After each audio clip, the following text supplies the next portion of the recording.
Chapter 1042 Plan from a different angle. After a few seconds, Sharon calmly replied to Klein. It's not bait, but a ploy to lure them out. Just as Klein was about to ask what the difference was, Marie explained in detail.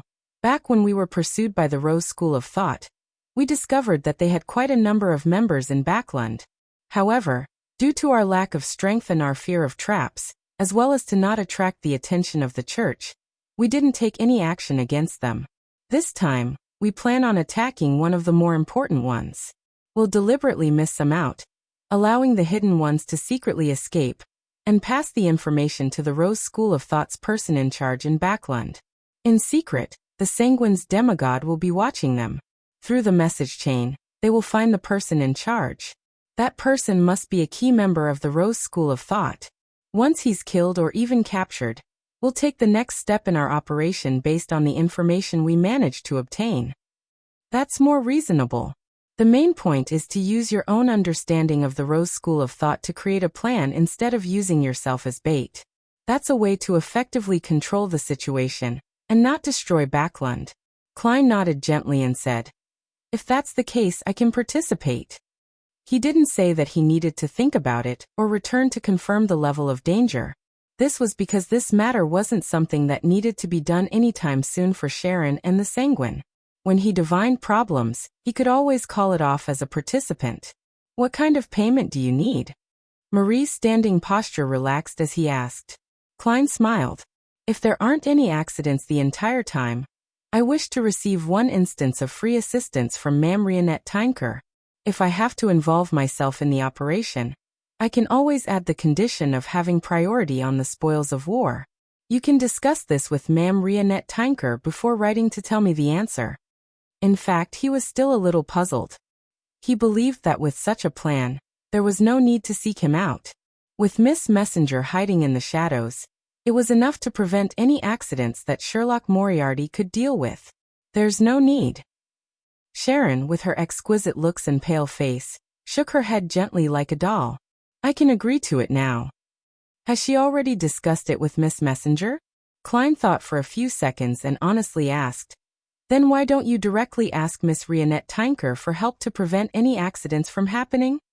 Sharon's hair remained motionless as though bound tightly by the petite bonnet. She replied in an ethereal and fleeting voice. She doesn't wish for the Sanguine to discover her existence. Is that so? Klein deliberated for a moment and raised another question. You advocate temperance, so why are you seeking out the key members of the Rose School of Thought? Is revenge not within the limits of temperance? Sharon looked at him with her blue eyes and said, In recent decades, the Rose School of Thought has been trying its best to let the Mother Tree of Desire descend into the real world. This will bring about an unimaginable disaster. In addition, Teacher also desires her body to be complete. If the Mother Tree of Desire were to descend into the real world, it would be an unimaginable disaster for me. However, what has this got to do with the completeness of Miss Messenger's body? Her body was once torn apart, and is being held by different key members of the Rose School of Thought? Or can the body's high sequence beyonders of the same sequence and their characteristics be made into a part of her, through some ritual? Klein mumbled inwardly as he probed. Is Abomination Sequence one of the mutant pathway?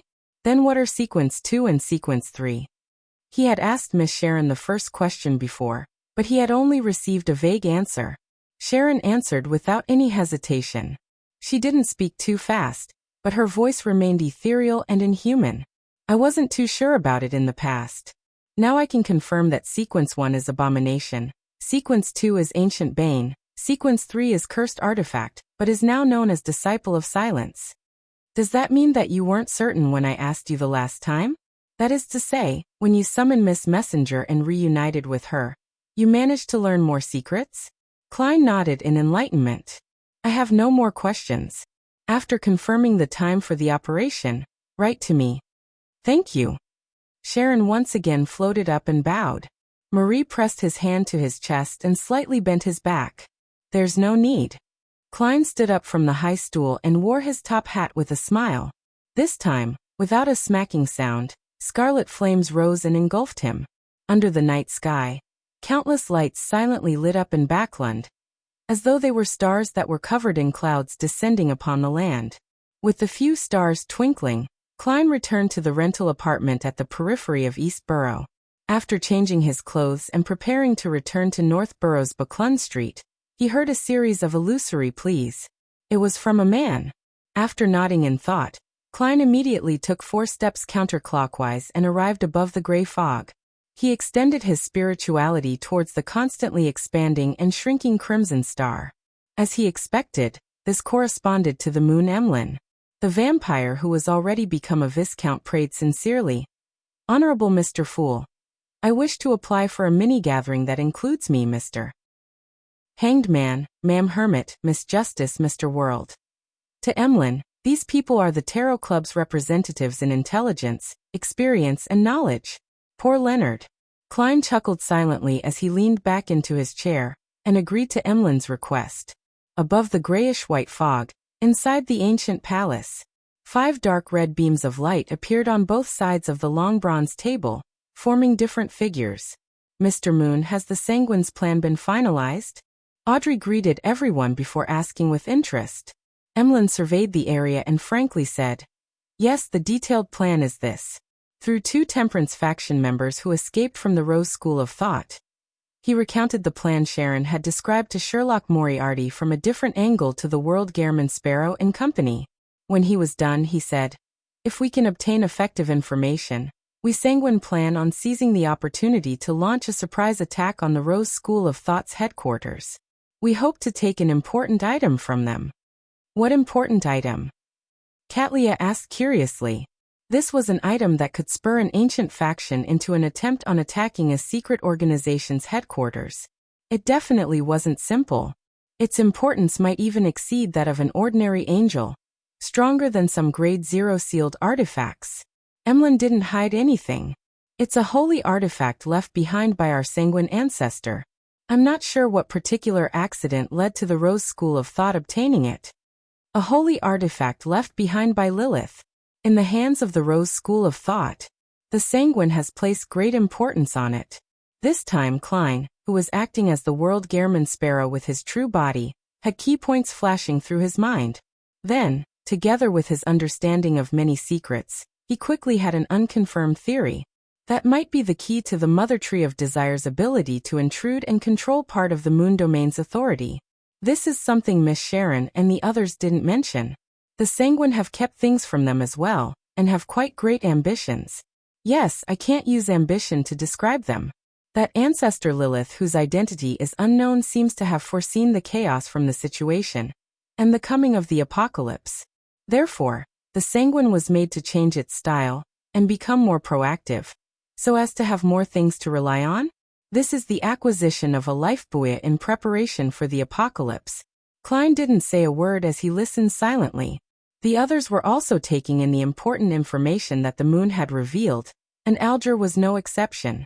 He pondered for a few seconds before saying, in other words, you Sanguine will be hiding in secret this entire operation, and won't be targeted by the Rose School of Thought.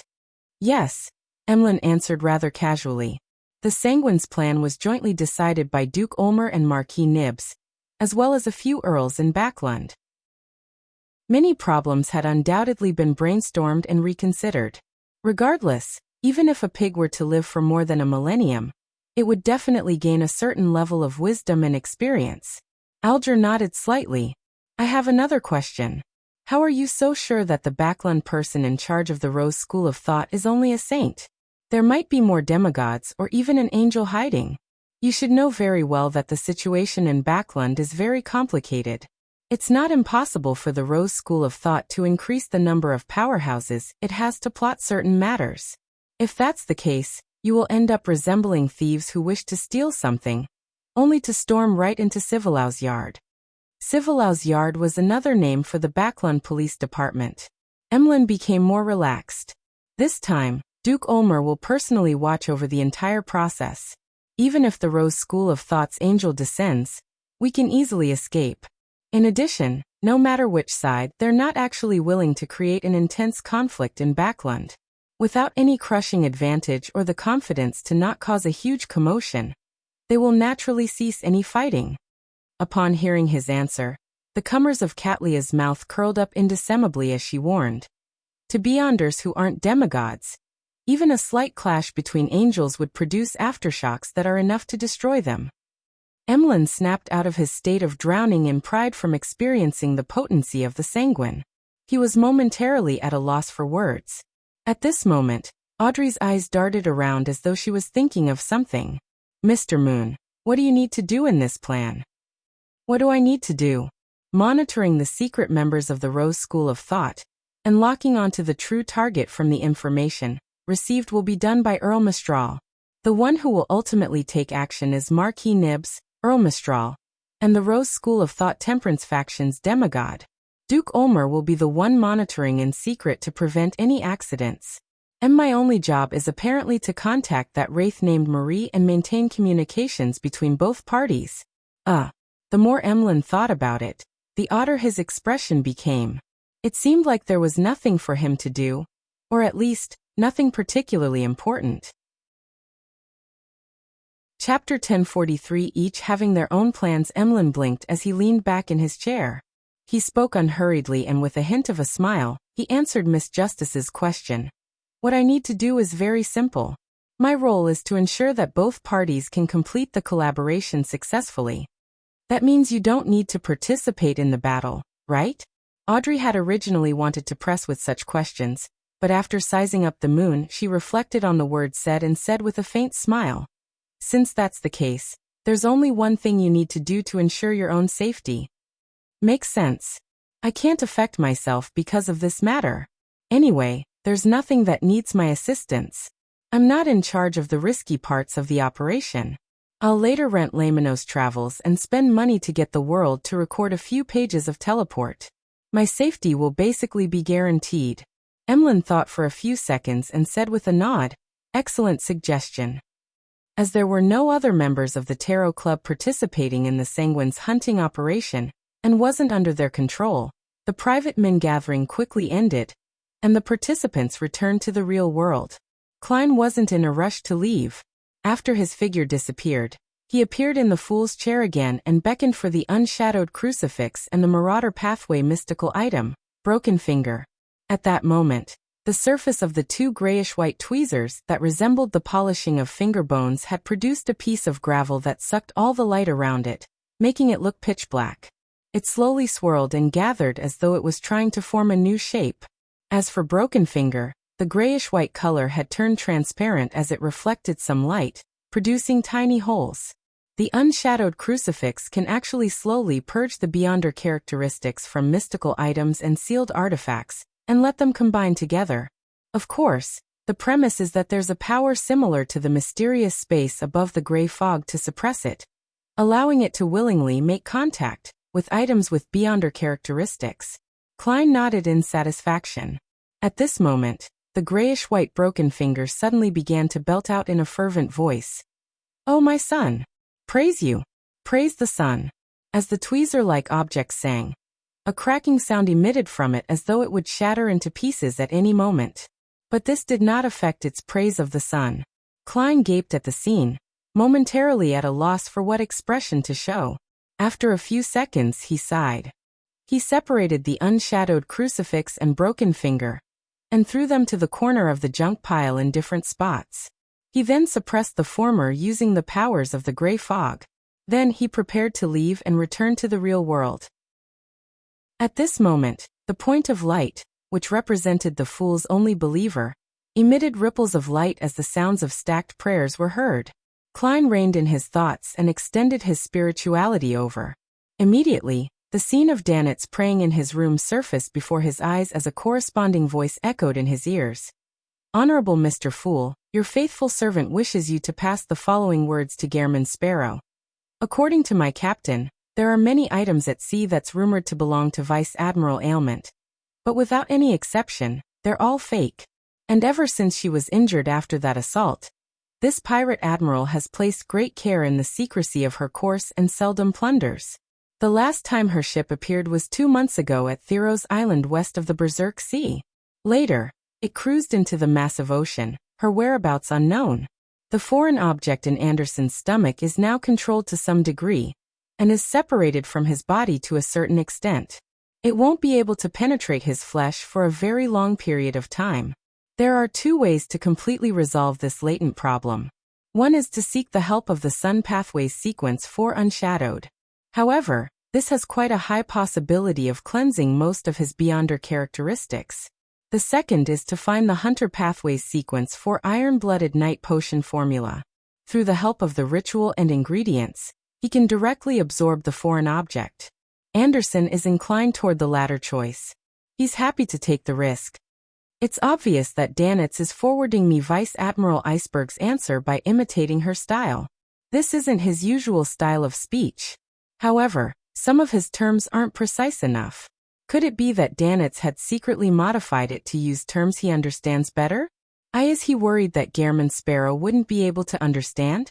Klein pricked up his brows and cast his attention back onto the content itself. Vice Admiral Ailment adhered to the advice from the Demonist sect, and has hidden in this relatively critical period? If that's the case, it's basically impossible to capture her in a short span of time. In 1 or 2 months' time, perhaps the matter will completely blow up, and I wouldn't have a need to seek her out. I'll first send Danitz to look for her, and keep some hope. My focus will be on finding Demonist Trissy. I have a way to contact her, and can consider using the excuse of working together to deal with Saintess of White Katarina to make her meet with Gehrman Sparrow. I'll see if I can control her, and use her to fish out Katarina. The elimination of Anderson's latent problem has 2 solutions, both of which I can help with. Since he's inclined toward taking risks by advancing to absorb the foreign object, I don't have to worry about using Danitz to promote the option of leasing the unshadowed crucifix to him. That's good.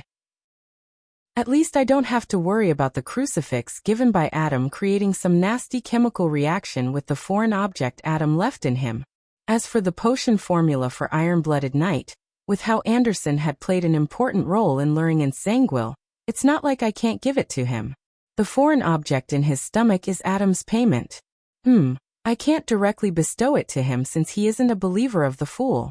Gehrman Sparrow has no reason to give him something at such a high level. Amidst his thoughts, Klein quickly made a decision. He conjured the world Gehrman Sparrow and made him take on a prayer stance. In the fog sea, on the Golden Dream. Bang! The wooden door was pushed open and slammed heavily into the wall. Amidst this loud commotion, Anderson, who had been flipping the pages of a book, looked at Danitz, who was standing by the door, with his usual expression. There's a very good mission for you. With a cloak draped over his shoulders, Danitz raised his chin and chuckled. Anderson sized up the pirate opposite him and sked.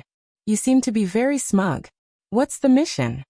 Danitz glanced at Anderson and said, accompany me to Theros Island and help me seek out Vice Admiral Ailment's whereabouts. In addition, help me gather the Beyonder ingredients needed for Conspirer. Hey, you'll have to pay for it. Anderson nodded in thought. Then what is the reward? The corners of Danitz's mouth widened as he said in a condescending manner, the Iron-Blooded Knight's supplementary ingredient list and the advancement ritual. Anderson didn't respond. He didn't say a word as he focused his gaze on Danitz for nearly 10 seconds. Then, as though he was burning with impatience, he threw away the book in his hand and stood up. He said with a bright smile, when do we set off? Backlund, Eastborough, in a rental apartment that had its curtains drawn. Trissy, who was dressed in a black dress, packed her luggage, preparing to head to her next hideout. Her slightly round face was a little slimmer than before.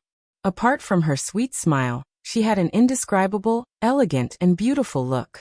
Even though she was in the dirty and chaotic Eastborough, she seemed to be untainted by any dirt. Trissy didn't immediately pick up her black suitcase. After looking around, she walked to the desk and unfolded a piece of paper. She picked up a pen and wrote, Mr. Gehrman Sparrow, I've obtained the information I need from that captain of the Royal Guards. He is truly loyal to King George III. You should understand what this means. Next, my goal is to figure out what this king wants. For that, I plan to oppose the Demonist sex Saintess of White Katarina. She definitely knows the corresponding secrets. She's a Sequence 3, a Demoness of Unaging. She's very difficult to kill, and it's very difficult to capture her. I have to admit that just my strength alone isn't enough to deal with her. If you're interested and confident, we can try cooperating. You know how to contact me. Trissy. Putting down the pen, Trissy folded the letter and began setting up the ritual to summon Gehrman Sparrow's messenger. She had only written to the crazy adventurer now because she was worried that he would lock onto her hiding spot with the help of his messenger, and then teleport over, bringing help to launch an assault. Therefore, she waited until she was about to move before making the attempt. Although Trissy wasn't sure what Gehrman Sparrow's motives were and couldn't determine if he would launch a surprise attack on her, out of habit, she chose the most reliable method for her, just to be safe. After handing the letter to the messenger, I'll leave and wait for Gehrman Sparrow to contact me. I'll try not to meet him until we begin taking action. I wonder what faction is hiding behind him.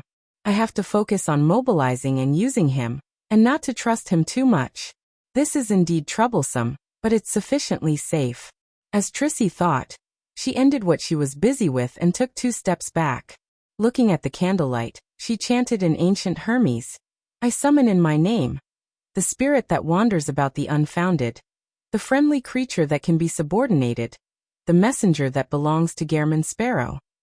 Just as she finished speaking, the candlelight burgeoned and turned abnormally pale.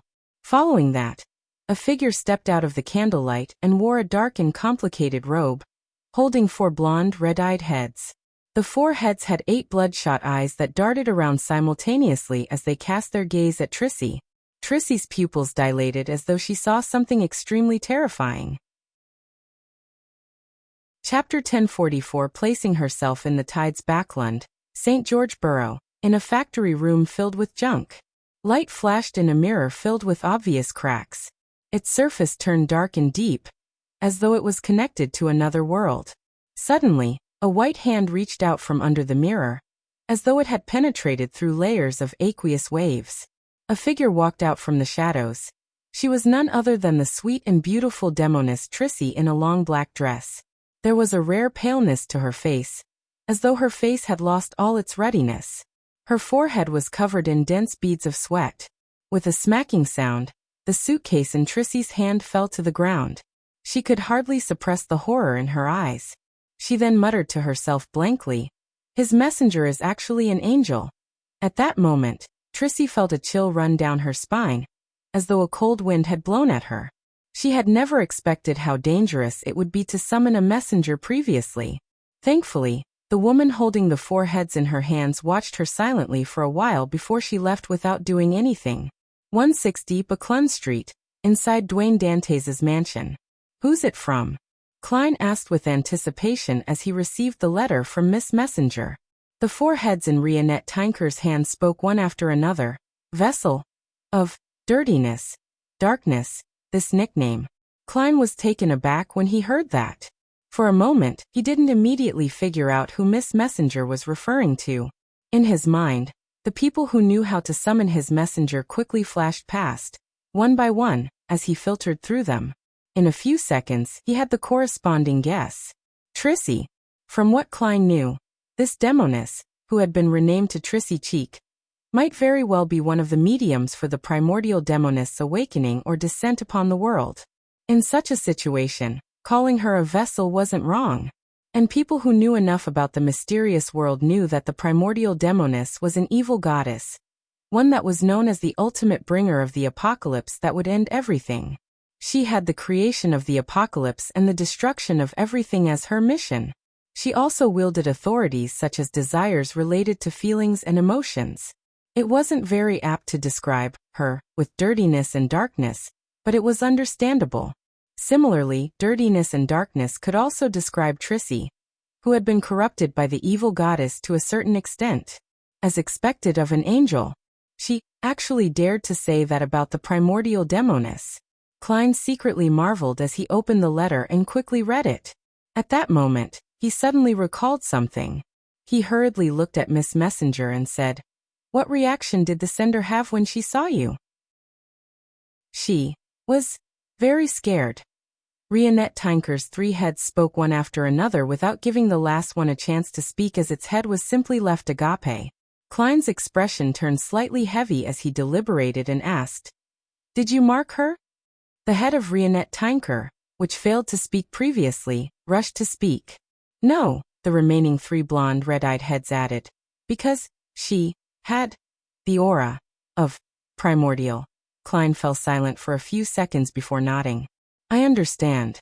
After watching Miss Messenger step into the void and leave, he unfurled the piece of paper and quickly read Trissy's letter. She actually sought me out to deal with Saintess of White Katarina. Isn't this exactly what I wanted to do?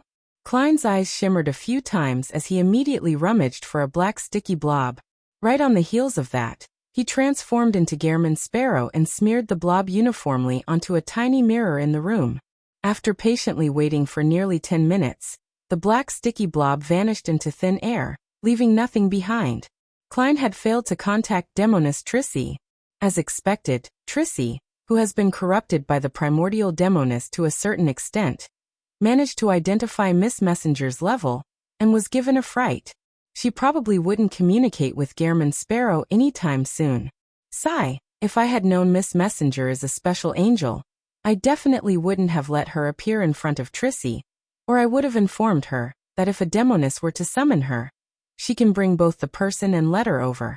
Klein sighed silently and could only blame it on his luck. At that moment, he suddenly heard a series of illusory pleas. In a dark alley in the Backlund Bridge area, Zio hid Wintry Blade and entered the area, looking around warily. Not bad, you're getting more and more experienced. A deep male voice sounded, and a figure walked out from the darkness around the corner. He stood tall, wearing a golden mask that revealed his eyes, nostrils, mouth and cheeks. It was none other than the MI9 member who had contacted Zio before. Why did you contact me so urgently? Zio asked. The golden-masked man didn't make any small talk and directly asked. You still seem to be monitoring Viscount Stratford's surroundings.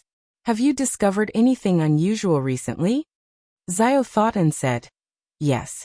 He had intimate contact with a girl of unknown origins. He made her visit him at his residence late at night several times. I tried to track that woman down, but I failed both times. Also, Viscount Stratford suddenly went out in the middle of the night 2 days ago. I don't know where he went because I didn't manage to follow him.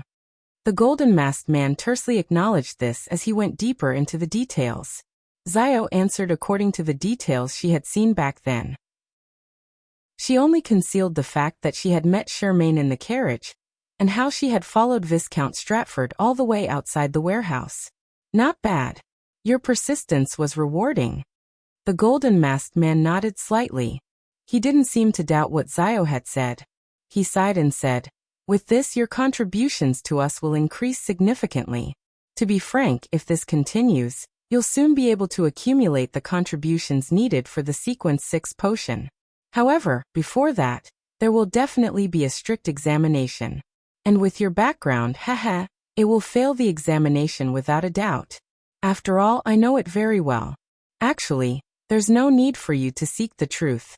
I know that this was the motivation for you to persist in continuing the mission regarding Viscount Stratford, but my personal suggestion is to put the matter aside. With your current sequence and abilities, it's enough to let your mother and brother lead a very good life. Don't worry, no one will cause you trouble. And if you wish to continue persisting, I cannot guarantee what will happen. Although Zio had already expected such an explanation, she was helpless in resisting her emotions and throbbing heart. She blurted out a question. Who exactly are you? I'm just an ordinary mid-sequence beyonder, the golden-masked man said with a smile. You might not know that the post of captain of the Royal Guards has the corresponding authority in MI9. It's equivalent to a deputy director that handles matters related to the royal family. Back when your father was alive, I was his subordinate and had received his help in various aspects. After his passing, I, who didn't commit any wrongs or hide any matters, was removed from the core of MI9. I'm only responsible for informants on the outside like you. Upon saying that, the golden-masked man sighed. Your father helped me a lot. So after I recognized you, I deliberately made you become an informant under me. With the extent of my power, I provided you some help. I have a family of my own and my own life, so I can't take excessive risks or do anything too dangerous for you. Let's do this. I'll help you get the potion formula for Judge. Afterward, stop your contributions and your pursuit to advance your sequence. Do something that will improve your life. As for what you want to do or plan to do in private, I don't know, nor do I want to know. Xiao fell into a daze. Her lips trembled as she said, "What kind of person was my father?" The golden-masked man sighed as he replied, "He was a really brave noble, and just aristocrat, but he wasn't that perfect. He was impulsive, eager, prone to anger." Xiao silently listened and had planned on asking further, but all she said was a phrase. "Thank you. Go back. After obtaining the judge formula, I'll leave you a message to meet me," the golden-masked man said with a wave. After Xiao completely disappeared from the alley's entrance, the golden-masked man was just about to turn around when a slightly ethereal voice sounded in his ears. "She's lying. She had tailed Viscount Stratford to the scene back then. It's something that can be confirmed." The golden-masked man fell silent for a moment before saying to the shadow beside him, "She might have only been worried that this would arouse suspicion. How can she defeat Viscount Stratford at her sequence? Besides, wasn't it said that Viscount Stratford carried a Grade 1 sealed artifact? I believe that she likely didn't dare approach. Otherwise, she wouldn't even be able to survive." The slightly ethereal voice replied, "No matter what, since there is a doubt, we need to do further investigations. Don't inquire about it in the future." Outside the alley, Xiao walked calmly along street lamps. She deliberately didn't mention that she had followed Viscount Stratford. This wasn't to hide the truth, to clear herself of suspicion, or to not invite trouble. In fact, that was contrary to her true motives. Before the Tarot Club, her plan was to say that she had followed Viscount Stratford to a particular warehouse in the dock area. Outside, she was scared off by a terrifying hurricane. This was more convincing and made it less prone to suspicion. However, after knowing that this matter piqued the World Gehrman Sparrow's interest, she secretly changed her mind and decided to use her explanation to garner suspicion. She felt that if she wanted to investigate the king's secret at her level, it might take another 3 to 5 years, or even longer. Perhaps, there wouldn't be any hope forever. But with the world's help, success was a possibility. As such, she was willing to bear the risks and place herself right in the middle of the tides. And today, before meeting the golden-masked man from MI9, Xiao had prayed to Mr. Fool so that he could inform the World Gehrman Sparrow of her thoughts. Chapter 1045 Dreamwalker above the endless gray fog. In the magnificent and ancient palace. With one hand holding the unshadowed crucifix, and the other holding the sea god scepter, he was observing the real world through the crimson star that represented judgment. In his spiritual vision, apart from the short Miss Xiao and the golden-masked MI9 officer, there was another person hidden in the dark alley. This was a man in his 30s. He didn't have any special features, and he looked like the typical Loanese man from the mid-north area. Not only did he blend into the shadows, but he also had the characteristic of automatically making people dismiss his existence. If he weren't above the gray fog and had true vision, Klein suspected that even he wouldn't be able to discover the person if he were there in person. He would only be able to outline the person with his spiritual intuition when the person took any abnormal actions. Hiding in the shadows with psychological invisibility? Half of it depends on an item, while the other half depends on his sequence. In conclusion, this isn't a demigod. That's right. In the eyes of the king's faction, Ms. Xiao is only a sequence 7, and doesn't have any notable mystical items. If the matter concerning Viscount Stratford was really related to her, there must be a mastermind behind her, or even a faction. In this situation where there are undercurrents surging about, letting a demigod who might know too much perform the investigation might throw them into a trap. And if a demigod who knows little of the situation were to do it, there might be a chance that the information to be leaked to the 3 churches and result in an impetus for them to be investigated. In this case, a sequence 5 or sequence 6 beyonder with trustworthy strength, while also not knowing too many secrets due to his limitations in rank, is an excellent choice. Klein silently said to himself, giving up the thought of teleporting over as Gehrman Sparrow to capture him. He couldn't get any useful information for now. He decided to wait patiently, waiting for the situation to change. Of course, it wasn't possible for him to continue monitoring from above the gray fog. If that happened, his physical body in the real world would be defenseless for prolonged periods of time.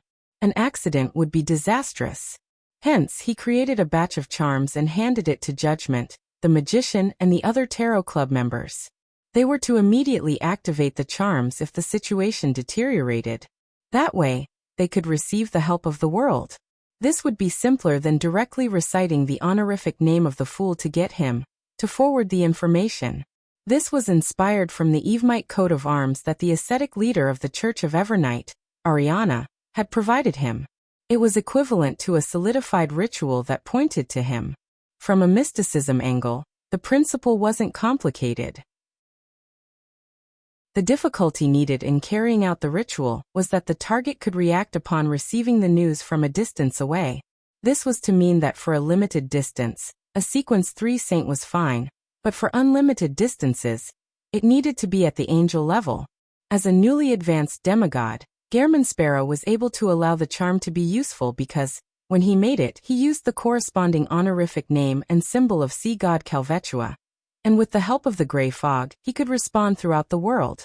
It sounded a little complicated, but simply put, he had made use of his other identity's level.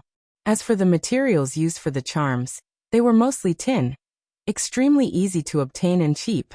In the Backlund Bridge area, Zio had both hands in her brown jacket pockets as she strolled leisurely along the streets.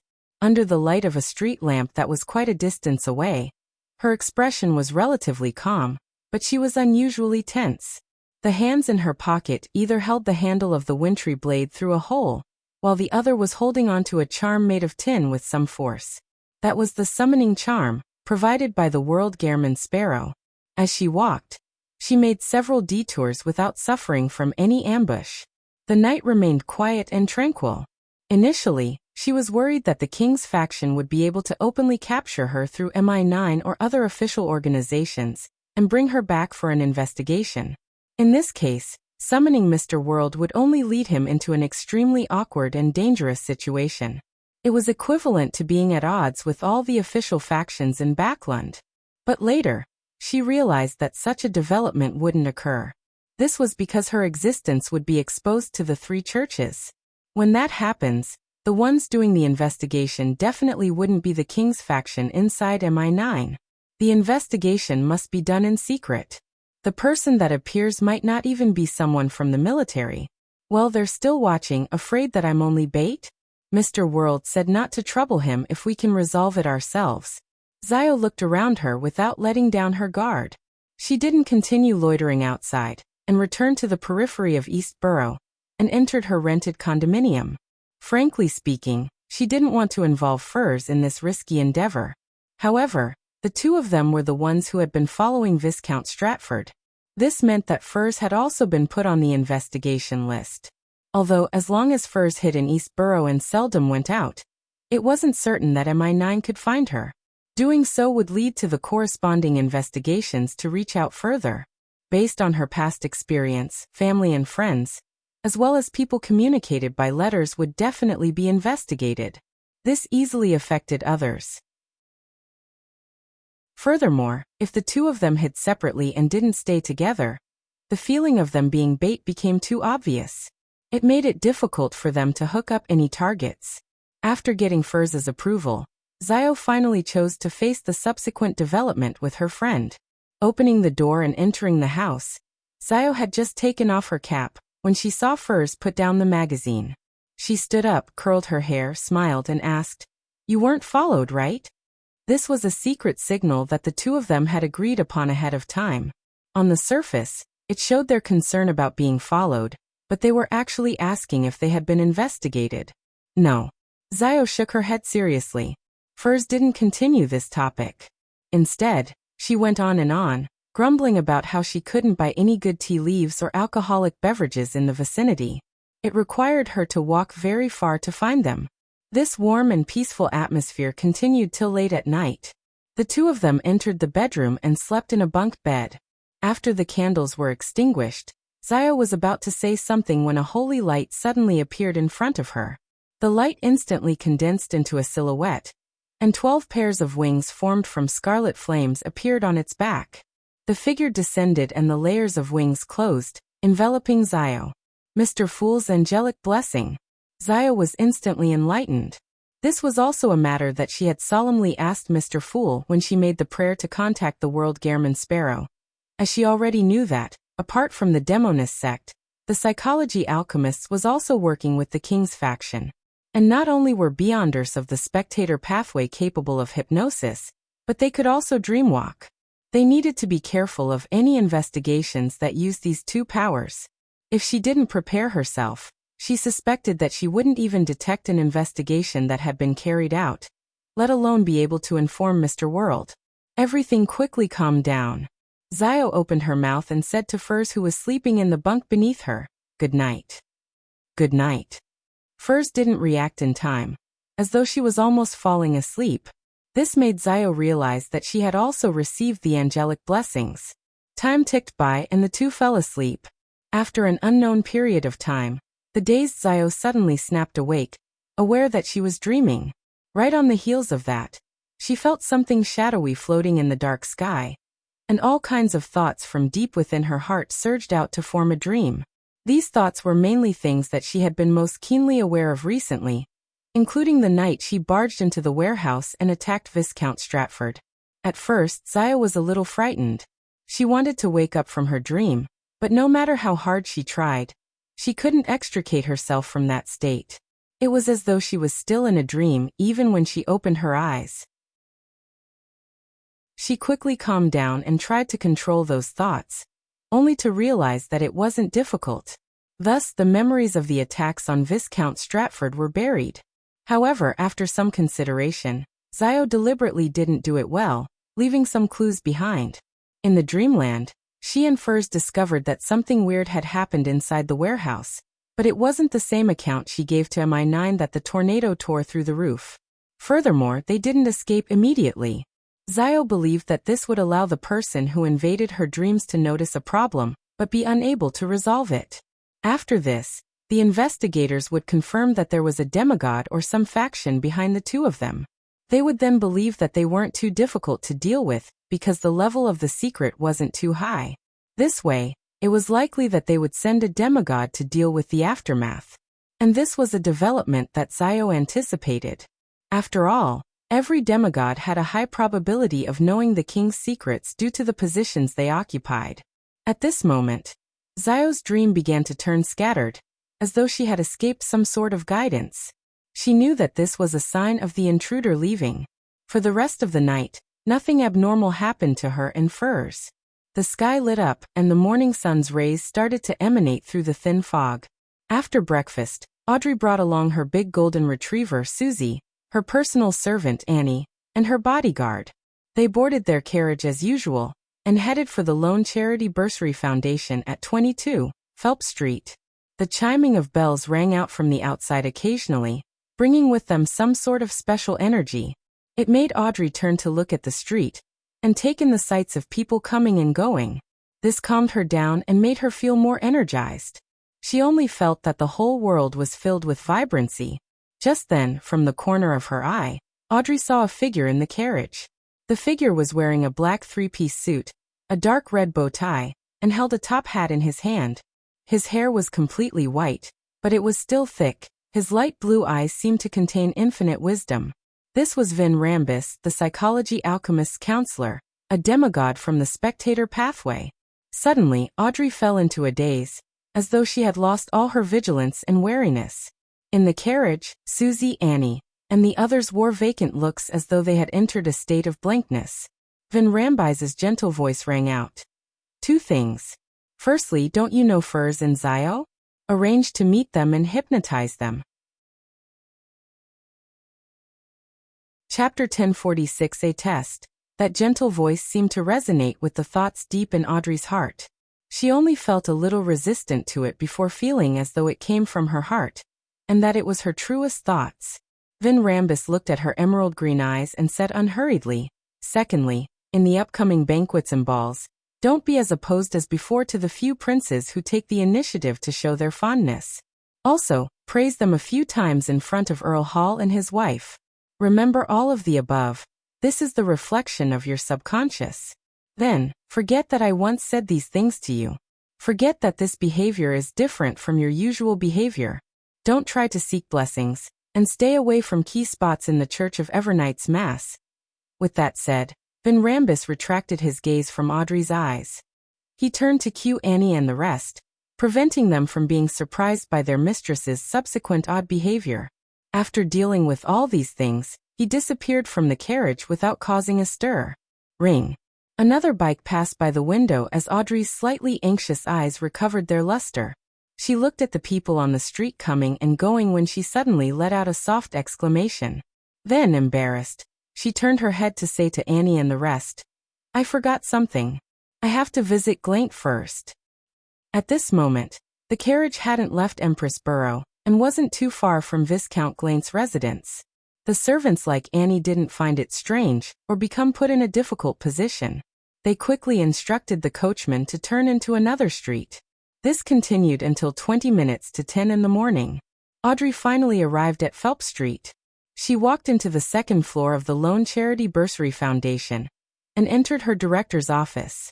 Looking at Annie and the others either organizing documents or using the spring water they brought alone to prepare black tea, Audrey brought Susie along to the lounge that was attached to her office. It was as though she wanted to check on her face to determine if she needed her lady's maid to help touch up her makeup. During this process, Audrey glanced at the keyhole and asked Susie in a relaxed manner, "Was there anything abnormal with my behavior today?" This was a habit that she had only gotten in the past few days. It had only started from the moment Van Rambus disappeared. She knew that Mr. Fool's angelic blessing wasn't permanent. It could only be sustained for some time, and she wasn't able to determine when Van Rambus would visit her. When that happens, she wouldn't have the time to pray to Mr. Fool and do the corresponding preparations. Therefore, from her understanding and cautious attitude towards psychology and mysticism, she not only checked her behavior 3 times a day for any abnormalities or for any excessive coincidences, but she also instructed Susie to take note of her condition and be her mirror. This was a precautionary measure of being hypnotized by Van Rambus and cued without realizing it. Susie sat by the side and thought seriously before saying, "Yes." Audrey's smiling expression stiffened. She quickly looked at Susie and waited for her explanation. Susie wriggled her nose and looked around before continuing. "You didn't plan on paying a visit to Viscount Glaint when you left the house, but you changed your schedule halfway. You'll inform me of the general schedule ahead of time over the past few days. Also, you said that you would discuss it with me if you decide to suddenly change or add to the schedule." Upon hearing Susie's reply, Audrey's expression turned grave. She still didn't feel that there was anything unusual about this matter, but this situation was extremely abnormal. This made her almost certain Van Rambus had been here before, right after she left her house and before she headed for Glaint's residence. The other party had already cued and hypnotized her and removed all traces. However, he didn't exhort a dog, making it feel like everything that it saw was normal. Audrey subconsciously wanted Susie to leave so that she could pray to Mr. Fool, but she was hesitant. Would my current behavior be monitored by Van Rambus? Will he be sitting somewhere in this room and quietly be watching me? No, if that were to happen, he would have discovered a problem when I asked Susie. Praying wouldn't make the outcome any worse. Even if he's here, Mr. Fool would also discover it. I can promise a future sacrifice and pray that he directly send divine punishment. However, why don't I wish to pray and ask for help? Audrey stood there, all kinds of feelings running through her as she instinctively wanted to escape. This made her realize the contradiction, and she realized that there was a bit of resistance in her heart. From the perspective of psychology and mysticism, she had a vague guess. She quickly put aside the idea of seeking help, allowing herself to be in her usual state of praying to the goddess without the desire of getting a response. This greatly reduced the conflict in her heart. Audrey instantly became confident. She gestured for Susie to leave first. Then she looked into the mirror and began softly hypnotizing herself. "You're not asking for help. You're only doing your usual prayers. You're not asking for help.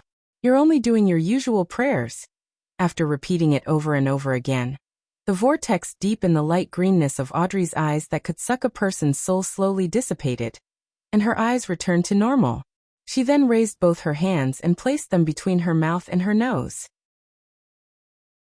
Then she chanted an ancient Hermes, The fool that doesn't belong to this era. I might have met Van Rambus. As she spoke, she didn't mention any desire for any help but described her discovery. After waiting for a while, a deep red light appeared in front of Audrey, drowning her like a tidal wave. Suddenly, her thoughts became clear, and images flashed across her mind. It was Van Rambus in his black three-piece suit, who was sitting in a horse carriage, sitting opposite her. It was the elder who had exhorted her with a gentle voice. It was the demigod from the Spectator pathway whose light blue eyes that seemed to contain infinite wisdom and vortices. At the same time, those words resounded in Audrey's ears again, making her remember everything that had happened. After the crimson glow disappeared, she saw the long bronze table in front of her. Sitting at the seat of honor at the end of the table was a figure shrouded in the grayish-white fog. As emotions of fear, horror, and panic surged through her, she stood up, lifted her skirt, and curtsied to the great existence. "Thank you for your blessings, Honorable Mr. Fool." Klein nodded and smiled approvingly. "You handled it well." Upon hearing this, Audrey suddenly felt at ease, no longer as nervous as before. She sat down and calmly described what had happened to her. As the fool, there was no way for him to directly discuss things with Miss Justice, analyze it for her, or give suggestions. All he did was smile and say, "This is a test of fate." "A test? Only through this test will I have the qualifications to become a demigod, so that I can protect the people I want to protect in Backland, which is in a state of turmoil?" Audrey interpreted Mr. Fool's hint and nodded seriously. "I understand." Without another word, Klein sighed and smiled. "Go back and welcome it." Audrey was about to express her gratitude again when the crimson light appeared before her eyes, blurring everything she saw. In the blink of an eye, she returned to the real world, but she didn't forget or ignore anything. A test. Does that mean that I have to resolve the danger of Van Rambus, without exposing my secrets? Even if I caused the death of Van Rambus, I still wouldn't be suspected by the psychology alchemists? How should I do that? Audrey looked at the abnormally beautiful blonde in the mirror. She turned her head slightly and glanced slightly to the side. There was a large lounge in that direction. It belonged to the director, who didn't have any responsibilities in the foundation. Just 10 minutes ago, Audrey had seen Mr. Dwayne Dante's inside when she was heading up the stairs. Above the gray fog, Klein's fingers tapped on the edge of the long-modeled table as he analyzed what had happened between Miss Justice and Miss Judgment last night. "That's not right. Adam had given me the unshadowed crucifix through Miss Judgment and Miss Magician. How could he not know which existence is behind them? What other test needs to be done? Last night, I thought that the investigation of Miss Zio was purely an action from the King's faction, where they only used the help of a mid-sequence beyonder from the psychology alchemists. And for some reason, Adam didn't share any information of the fool with the King's faction or the Demonist sect. After all, he still hopes that I can give him some feedback. But from the looks of it, this probe has Adam involved in it. Otherwise, Van Rambus wouldn't be involved in this matter. Even for the Twilight Hermit Order, a saint is rather precious and important. They wouldn't give one up so easily as a sacrifice. What is Adam trying to test? He is testing to see if Miss Judgment's investigation of Viscount Stratford and her subsequent actions were purely by her own choice, or if it had the will of the fool involved. If the fool gets the unshadowed crucifix and realizes that the King's secret is related to Adam's scheme, while still insisting that his subordinates investigate it, that will be making the Twilight Hermit Order an enemy. And Adam knows that Gehrman Sparrow is a blessed, but with Adam's abilities there's no need to test out anything. Just sitting next to Miss Judgment and listening to her true thoughts will be enough to grasp the actual situation. There's no need to go through so much effort. Unless he has already left Backland, or rather, to avoid certain problems, he doesn't dare enter this big city again, and can only investigate it through his subordinates. My warning to Ms. Ariana and the Church of Evernight has taken effect, causing Adam to sense the danger of a divine descent? Probably. Even though he knows that Gehrman Sparrow has something to do with the death console, he probably wouldn't notice that something has happened to Artificial Death. Even the Numinous Episcopate's Artificial Death faction hasn't noticed a thing. Therefore, with the authority of concealment augmenting this, He has no idea that the goddess wouldn't be able to carry out a divine descent for a long period of time. Next up, I'll have to deal with Vin Rambus. I must make sure that Miss Justice is steered clear so as to not have any relations and isn't suspected. Just as this thought crossed his mind, he saw Miss Justice Audrey enter the director's lounge through her prayer light in search of Dwayne Dantes. He quickly reined in his thoughts and returned to the real world. Chapter 1047 Brainstorm. Good morning, where's Mr. Dantes? Audrey smiled politely as she asked the young male valet that was of Lone and East Balam descent. Anuni bowed and said, "He went to the washroom and will be back soon. Honorable lady, do you wish to wait here?" All right. Audrey found a single-seater and sat down with all sorts of thoughts running through her mind. Frankly speaking, if she only had to deal with Vin Rambus, she had already come up with a concrete plan. It was to hypnotize herself in advance. When Vin Rambus came to gather feedback, she would activate the World Gehrman Sparrow's charm without any ill intent. Then, she would work with the crazy adventurer to hunt the demigod.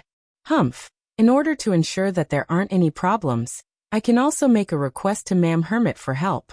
She's already a demigod and can lurk in the darkness. She can then combine forces with Mr. World at the critical moment. That way, Vin Rambus likely wouldn't be able to escape. Audrey pursed her lips as she held back from grinding her teeth. As for how the hermit was to come to Backland, she didn't find it problematic. She could rent Lamino's travels and get Mr. World to record teleport before requesting Mr. Fool to pass it to her. But this way, even if Vin Rambus didn't manage to escape, the psychology alchemists would have ample reason to suspect that the murderer was the last person the demigod had interacted with, Audrey herself. And this means that there would be countless troubles in the future. Audrey's eyes shifted slightly as she tried hard to calm herself down. At that moment, the white-side-burned and elegant Dwayne Dantes returned from the washroom. He smiled and greeted the noble lady who was waiting for him. After letting his valet, Anuni, guard the door, this tycoon looked around before finally turning his gaze to Audrey. "You seem to have encountered some difficulty?" Audrey didn't interpret Mr. World's actions and replied frankly, "Yes." She gave a description of what she had encountered and said, "What should I do to solve the problem?" What she really meant was how she could avoid leaving behind any remnant problems for the future. Klein smiled and said, "Why don't you discuss it with the two ladies?" "That's right. Like Mr. Moon, we can request for a private mini-gathering. Oh, Judgment Zio, the magician furs will definitely participate. Apart from them, I can also invite Mr. World, Mr. Hanged Man, Ma'am Hermit, Mr. Moon. I can count him out." Audrey felt excited for some baffling reason. At this moment, she felt as though she wasn't fighting alone. "I understand." Audrey nodded with a smile. She then thought of another problem and quickly took the opportunity to ask, "Vin Rambus has made me no longer reject the princes and praise them in front of my parents. What's his motive?" Klein thought for a moment and said, "Perhaps it's to show some kind of friendliness on the surface. It's to rope in your father and make a hint to the Church of Evernight behind him. Regardless of the king's secret, whether it succeeds or not, he will definitely need at least one Orthodox church's support, so as to reduce the opposing forces." "Is that so?" Audrey didn't really reject Mr. World's explanation. This was the politics she was familiar with if she stripped off the outer shell that involved beyond her powers. She didn't stay any longer and returned to her own office. After settling her daily affairs, she grasped her afternoon break and prayed to Mr. Fool and applied for a mini-gathering to be convened. Above the endless grayish-white fog, dark red beams rose up around the long bronze table. Audrey looked around, stood up, and curtsied to the other members. "Everyone, I have something I wish to hear from you." "It sounds urgent." Alger nodded gently and replied. Audrey sat down and said, "Yes." She then looked at Zio and Furs. "I met Vin Rambus this morning. He hypnotized me to do two things for him, and to forget his appearance. Fortunately, I was quite careful and cautious. I quickly discovered something odd, and thanks to Mr. Fool's blessings, I remembered everything. One of the things Vin Rambus asked me to do was to arrange for a meeting with Miss Magician and Miss Judgment, and take the opportunity to hypnotize them. I'll then obtain intel on the instigator for the actions they had recently taken, And also get them to leave Backland as quickly as possible. What? Furs was originally worried about Miss Justice's safety, but she never expected things to make one rotation before coming back at her and Zio. To think they targeted Miss Audrey. It's really hard to guard against them. She's targeted by a demigod. After a moment of shock, Furs felt more astonished and afraid. She couldn't help but look at her friend and saw Zio sitting calmly, but her hands had unconsciously clenched into fists. Katlia didn't understand something as she frowned and asked, the psychology alchemists, or should I say Vin Rambus, discovered that misjudgment and misjudgment are members of our tarot club? This was a very serious and crucial matter. Audrey shook her head and said, no, it's only because I know them in the real world. At that moment, she no longer tried to hide her identity from Furs and Zio. In fact, ever since Zio joined the club and obtained the judgment card, Audrey knew that she would be exposed sooner or later. Through repeated observations, she had confirmed that her two friends had already guessed it, but they tacitly didn't expose her. You know them? Katlia asked in surprise as she adjusted her heavy glasses. Audrey nodded. Yes, they were actually recommended by me. Mr. Hanged Man can testify. Ah? Didn't we chant Mr. Fool's honorific name because we wanted to save ourselves and get pulled in here? How did it become a recommendation process? Furs looked at Miss Justice blankly before glancing at Zio, her face blank and confused. Zio also had that rare, similar expression because the word recommended had exceeded what she knew as well as her speculations. Audrey felt a little embarrassed. She blinked and explained to her two friends, because all of you have your own special qualities, and I also hope that the Tarot Club will develop and expand, I recommended the two of you to Mr. Fool. However, this was just a chance for you. If you hadn't passed Mr. Fool's test, he wouldn't have pulled you in. Test? What kind of test did I undergo? Furs was still confused. As for Zio, she thought of many things, especially the origins of the paper that had Mr. Fool's honorific name, as well as her frantic search for an exorcism. No wonder I had an inkling that they knew each other. No wonder Misjudgment only entered the club after so long. This was probably due to their different individual experiences. Each of them has their own specialties. This specialty is the selection criteria? Do I have one? Katlia came to a realization as she came up with a theory. Upon seeing this, Alger, who had some level of judgment regarding this, wasn't at all surprised as he chuckled and said, "We can talk about this in the future. Miss Justice, the problem you would like to ask about is how to deal with Vin Rambus?" Yes. Audrey returned to the topic and asked seriously, "If we not only have to deal with Vin Rambis but are the psychology alchemists from suspecting me, what should I do?" Alger didn't have any experience in dealing with a demigod, so all he could do was rely on his insight that had been built up over the years. He deliberated and said, "Lock onto the whereabouts of Vin Rambus. Only take action after he has interacted with someone else? How do I lock onto him?" Audrey asked the question herself before giving the answer.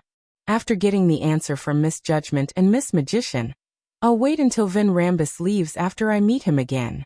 Then I'll recite Mr. Fool's honorific name and ask him to cast his gaze on the demigod. Theoretically, it's possible. My true vision above the gray fog has a radius of nearly 10 kilometers. As long as Vin Rambus doesn't know teleport, I can confirm his location and trajectory for a short period of time. Then, I can return to the real world and directly teleport over. This will require the help of divination. But the problem is that it requires the Fool to personally intervene. As the world Gehrman Sparrow, Klein said in a hoarse voice, "Let me remind you of something. Miss Judgment and Miss Magician had mentioned Adam in the real world. The psychology alchemists originated from the ruins of Hermes, who is a member of the Twilight Hermit Order. And Mr. Fool doesn't wish to be at odds with the Twilight Hermit Order, because of this matter. Even if we were to do anything, we must try not to let the other party know."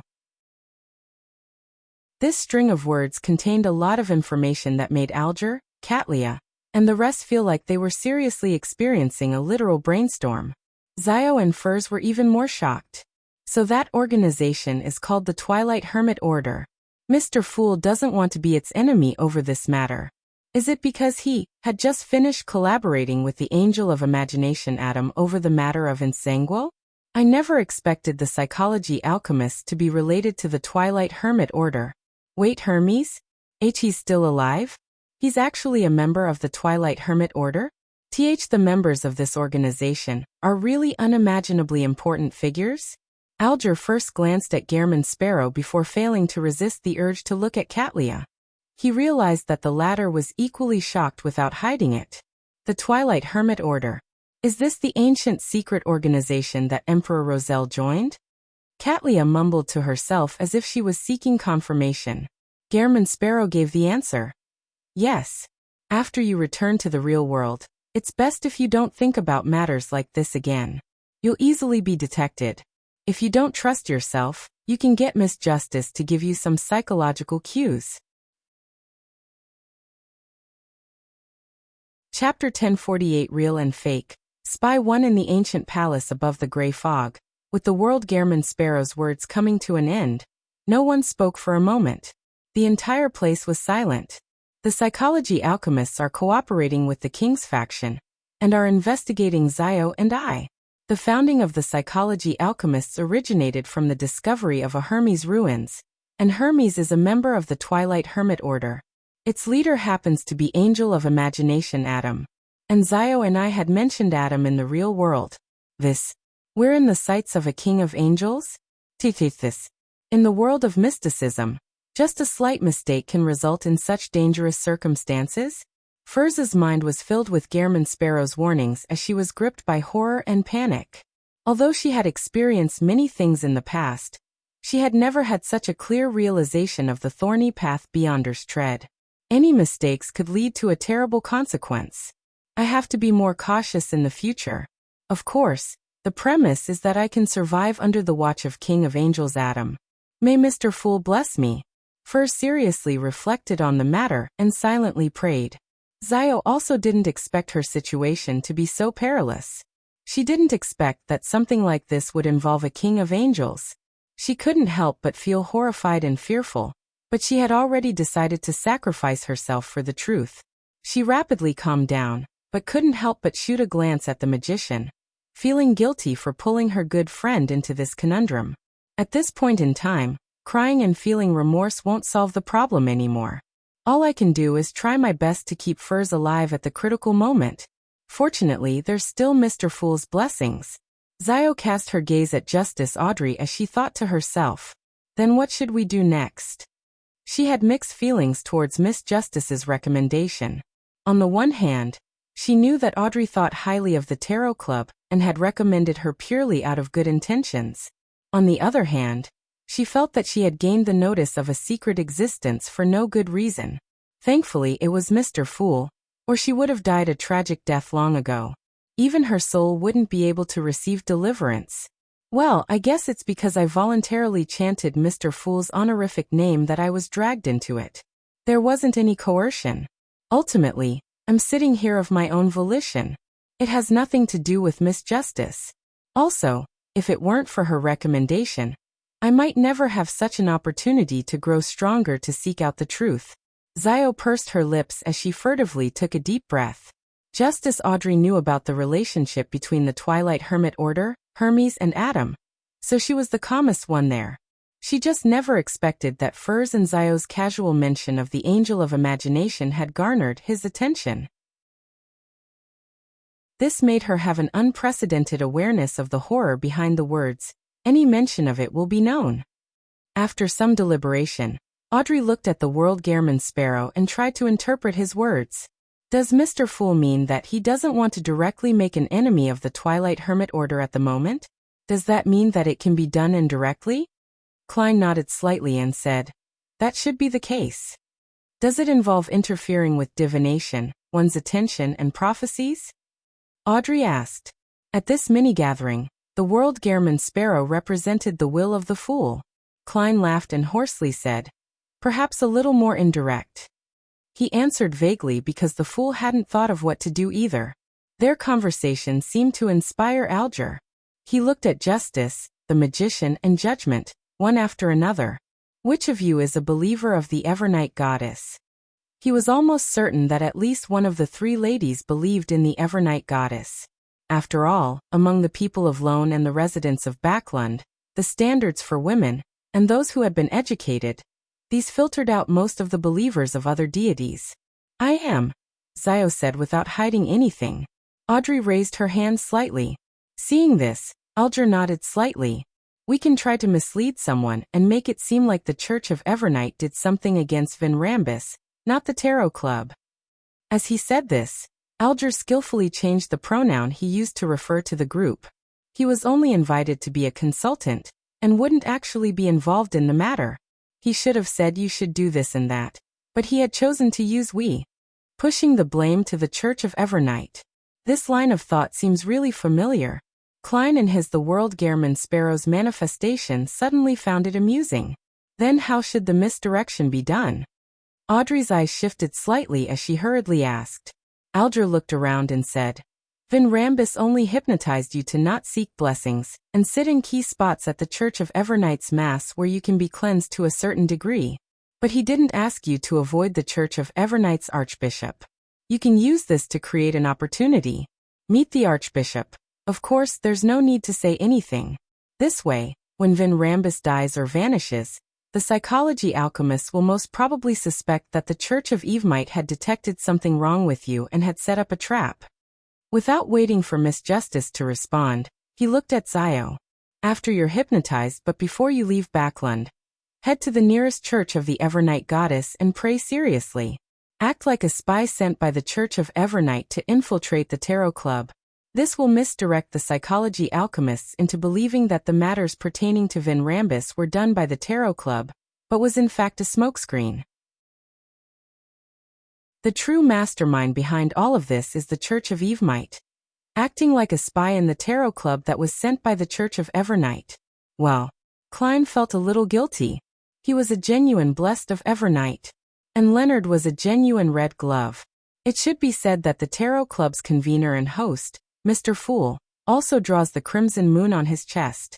Klein muttered in amusement and helplessness. As a result, he was also rather inspired. This can only fool typical Beyonders. Without the blessings of Mr. Fool's angel, the higher-ups of the psychology alchemists can easily figure out the truth, Katlia reminded. The Hanged Man replied. So, the main point is that we should be indirectly blessed by Mr. Fool. Otherwise, would it be impossible for us to deceive the Spectator Pathways King of Angels, Adam? Also, Miss Magician and Miss Judgment, when you pray at the Cathedral of the Evernight Goddess, it's best if you pray to Mr. Fool and get his help in extricating yourself from the hypnosis and not immediately leave Backlund. Under such circumstances, Backlund is safer than anywhere else. All right, Zio replied seriously. Seeing that the discussion had reached this point, Audrey and the others all looked towards the World Gehrman Sparrow, awaiting his response. Klein's thoughts had already taken shape. He deliberated for a moment, then laughed hoarsely. Actually, there are simpler ways to interfere. What methods are there? Audrey's eyes widened as she asked with concern. Klein looked at Miss Justice and pointed at the top of his head. Once Vin Rambus leaves, bum that hat accessory and trigger the charm I gave you. That feather hat accessory? The hat accessory that can get a so-called response from death? Mr. World hopes to get this existence to disrupt the divination, attention, and prophecy. Audrey's green eyes sparkled as she nodded in thought. I know what to do. When that happens, the response would be the power of concealment. This way, no matter what happens, Adam can only assume that the goddess had interfered, believing that she had blessed the Hall family and has nothing to do with the Tarot Club. I wonder if the goddess will send Ma'am Ariana. That way, finishing off Vin Rambus will be made very simple. If not, I'll give myself Angel's Embrace ahead of time, and use my marionettes which are dead. That will result in a high chance of victory. Klein mumbled inwardly without saying anything else. Justice Audrey quickly completed her plan, doing so as though she was talking to herself as she spoke to Zio and Furs. Visit me on Wednesday afternoon. This way, I'll have a chance to see the Church of Evernight's Archbishop in advance. I'll pray to Mr. Fool for him to provide his angelic blessings. That way, I won't be hypnotized by Vin Rambus when I meet him. We'll act once he leaves. Rambis is a cautious and conservative person. He should continue choosing to meet me on the way to prevent himself from being caught, or from falling into a trap. Soon, amidst the discussions of the other members of the Tarot Club, the plan was complete. The World Gehrman Sparrow declined Catlia's suggestion of providing help. After all, he couldn't guarantee that powerhouses from the Church of Evernight would be involved. As for the payment, all the spoils would belong to the world, and Audrey would provide him with a free help commission according to his request. On Wednesday afternoon, in Viscount Glaint's residence, after returning to the Turf Club, Audrey, who was wearing a simple white dress shirt and a pair of pants of the same, bright leather boots, and a black leather jacket that clung to her waist, stood inside the Viscount's study and looked at Zio and Furs. "Who got you to investigate Viscount Stratford and pursue the king's secret?" Her green eyes were like an ancient pool of water in a deep mountain. It was quiet, deep and clear, making one unknowingly sink into it. At this moment, Zio and Furs were really hypnotized. The former answered in a daze. "It was me.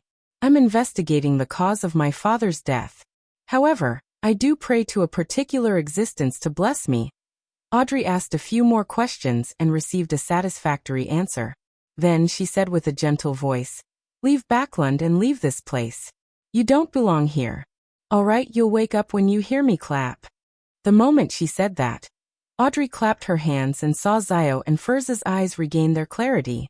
After exchanging a few more pleasantries, Zio and Furs bade her farewell and left. Audrey began to wait patiently. She planned to stay inside Viscount Glaint's residence for another half an hour. She was waiting for Zio to enter the nearest Evernight Goddess Cathedral and finish her prayers before heading elsewhere. This way, regardless of whether Rambis appeared en route or elsewhere, she would be prepared. Picking up the lady's bonnet with a white feather accessory, Audrey walked out of the study, planning to meet up with Susie and Annie first before chatting with Glaint to kill time. She had just taken 2 steps when she heard a gentle and smiling voice. "Well done." Audrey's pupils dilated as she hurriedly turned her head, only to see a silver-haired man standing next to an elegant wall lamp rack. His eyes were light blue, and his clothes were neat. He was none other than Rambis. This demigod was actually waiting in Viscount Glaint's residence for Audrey to complete the hypnosis and receive the answer. At this moment, Zio and Furs probably hadn't walked out the main door. This was completely outside Audrey's expectations and the hanged man's analysis. This meant that Rambis was present, so there was no need to question the target through Audrey. Being in the vicinity and personally hypnotizing them was just as dangerous. 1049 Spectator's intuition. How did this happen? Even if Zio and Furs didn't meet with any delays en route and maintain a relatively fast speed, it would take at least 15 minutes to arrive at the nearest Evernight Cathedral. Luckily, I was cautious enough and had prayed to Mr. Fool for an angelic blessing ahead of time. I also actually hypnotized Zio and Furs. An upheaval of thoughts instantly ran through her mind before she rapidly suppressed them. At first, she looked confused, and then her face wore a look of realization. It was as if she had finally woken up from her long dream and remembered the things that had been neglected. "Mr. Rambis, why are you here?" Audrey made her voice sound ethereal, as though she was still in a dreamy stupor. As she spoke, she made use of the control of her emotions as a psychiatrist to make an unavoidable hint of anxiety flash through her mind, doing so without causing any abnormalities. This unexpected turn of events made her unsure of how to proceed. Without a doubt, she understood that she had to first deal with Rambis's subsequent questions, so that the demigod wouldn't suspect anything. However, if that was the case, he would leave in 3 to 5 minutes after he was done asking. As for Zio and Furs, they definitely wouldn't have entered an Evernight Cathedral yet. This inhibited the step needed for the misdirection. And when the time came, igniting the hat accessory and summoning the world easily expose flaws in the handling of matters in the end. They wouldn't be able to completely fix the inherent problems. No, I'd rather miss this opportunity than proceed with the plan without being fully prepared. Patience, tolerance, and caution are key in the mysterious world. At the very least, Rambis will be making use of me for a long period of time, and not directly harm me. He wishes that I marry with some prince, And this process will take more than half a year. I still have plenty of time. I can wait for the second, third, or even fourth or fifth opportunity. The only problem is that I need to inform Xiao and Furs and get them to really hide as quickly as possible. Audrey quickly came up with a decision as her eyes restored to normal, while showing hints of wariness and fear. After observing her reaction and hearing her question, Van Rambus smiled and said, "This should be your first time hypnotizing someone. And I was worried that an accident would happen, so I specially came here to wait. Heh. Given your background, you don't usually have the chance to do this." His voice was gentle and laced with concern. It made the wariness and fear in Audrey's eyes subside bit by bit. But in Audrey's mind world, she once again felt her consciousness being split apart. Some of them were raised, looking down at the island and the sea.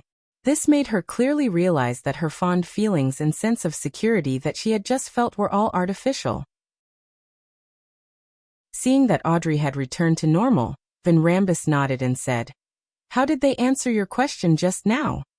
Audrey honestly said, "Xiao said that the investigation of Viscount Stratford and the pursuit of the king's secret was all of her own will.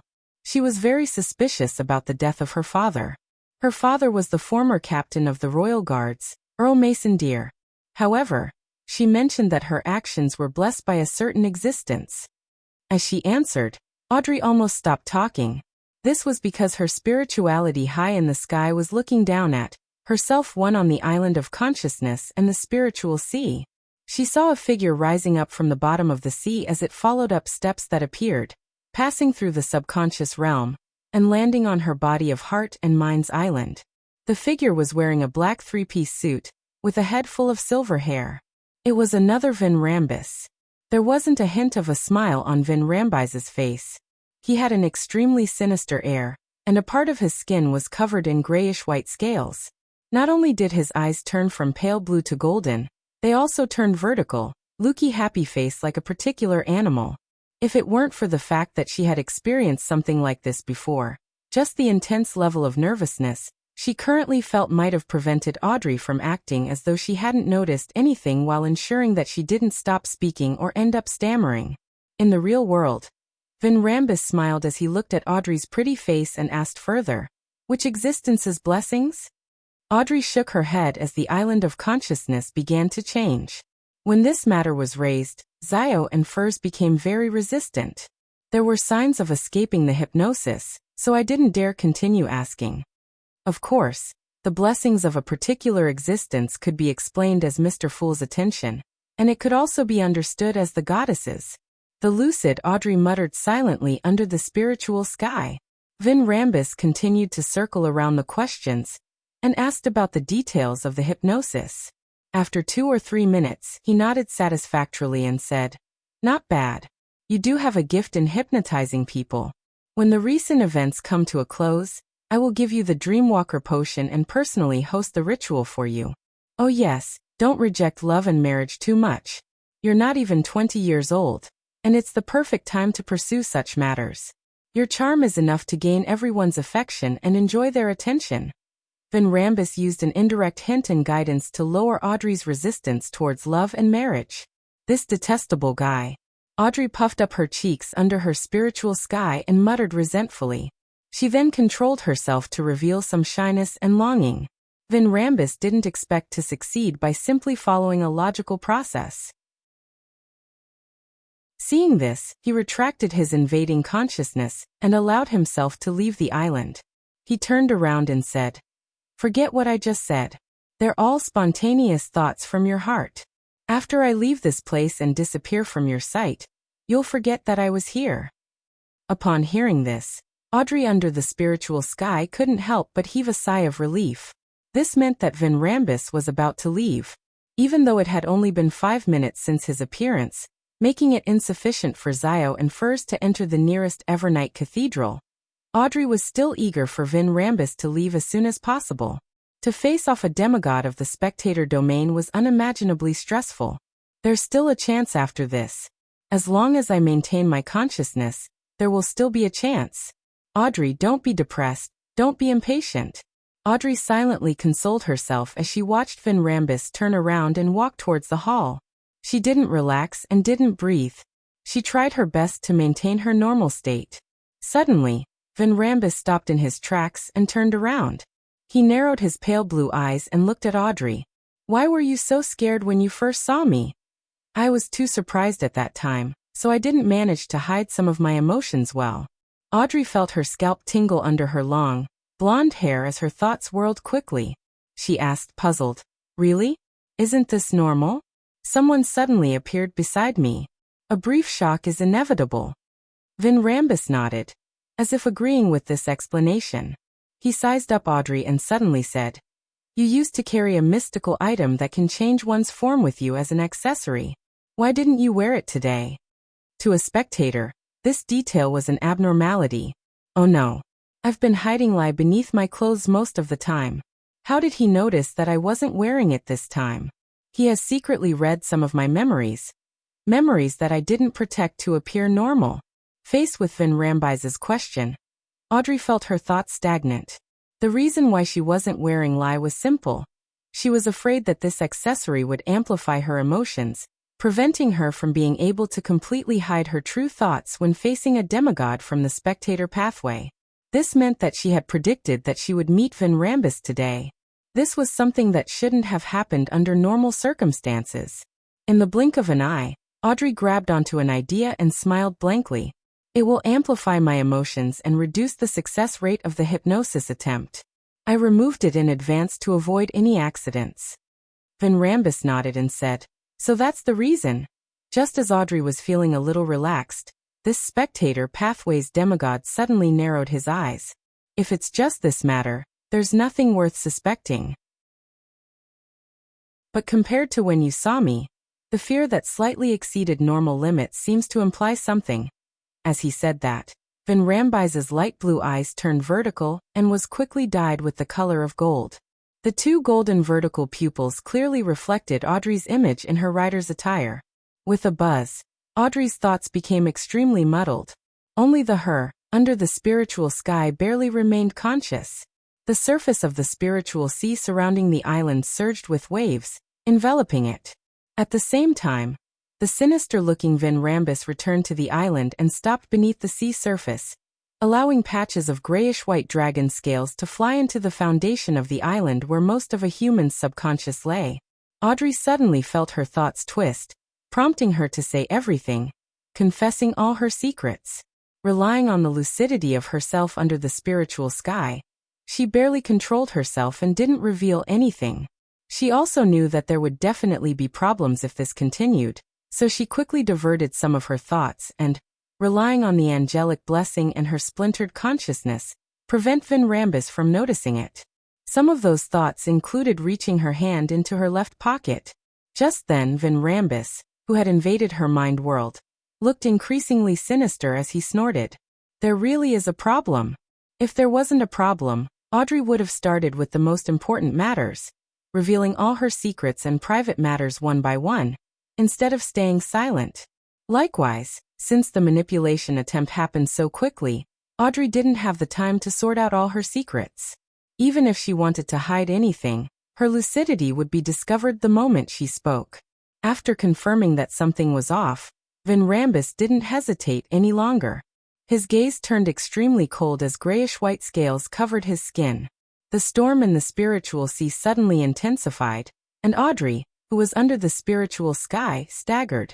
The last bastion of the defenses of her consciousness was rapidly weakening under the repeated attacks, putting it on the verge of shattering. Humph! Van Rambus increased the force of the mind storm once again, feeling satisfied that Audrey's entire island was shaking. This meant that he was about to completely control her. At this moment he heard an ancient word. Fate! In the real world, Van Rambus looked up in surprise. All he saw was that Audrey's green eyes were dyed with the brightest, the most dazzling gold. Chapter 1050. Good at using hypnosis. As the ancient Hermes' words resounded, the areas where Audrey and Van Rambus stood dimmed. It was as if someone had passed by, blocking the window that was closest to them, then quickly left. By the time the light returned, the island filled with a terrifying mind storm in the illusory world had transformed from Audrey's to Van Rambus's. The person that had intruded on the other party's body of heart and mind went from Vin Rambus to Audrey. Fate Siphon Charm. This was made using a worm of time as the material. Using the Fool's powers, this charm was created. It could siphon off a corresponding target's subsequent fate for a short period of time, exchanging the corresponding fate with the user. It was the consultation fee Audrey had received from Gehrman Sparrow after she treated Hazel's mental breakdown. With the corresponding charm, she could divert her future of having her consciousness defenses broken and losing control over her thoughts to Vin Rambus.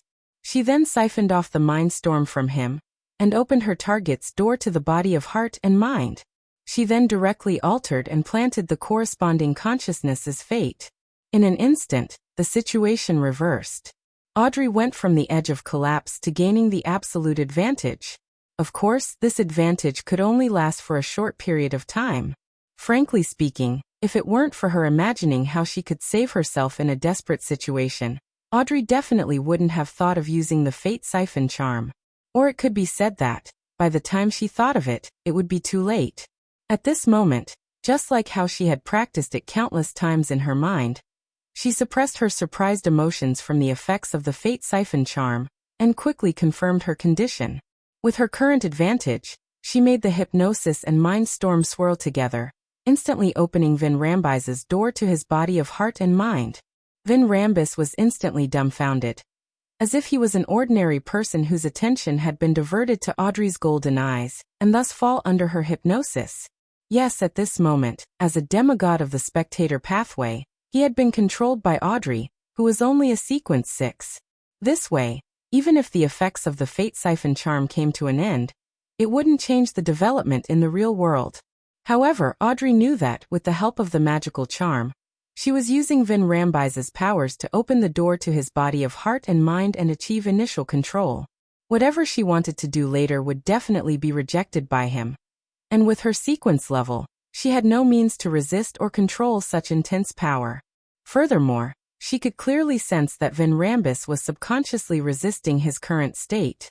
In the real world, a small amount of gray scales began to appear on his face. In no time, he would be able to forcefully extricate himself from the state of my initial control over his mind. A realization flashed across Audrey's mind.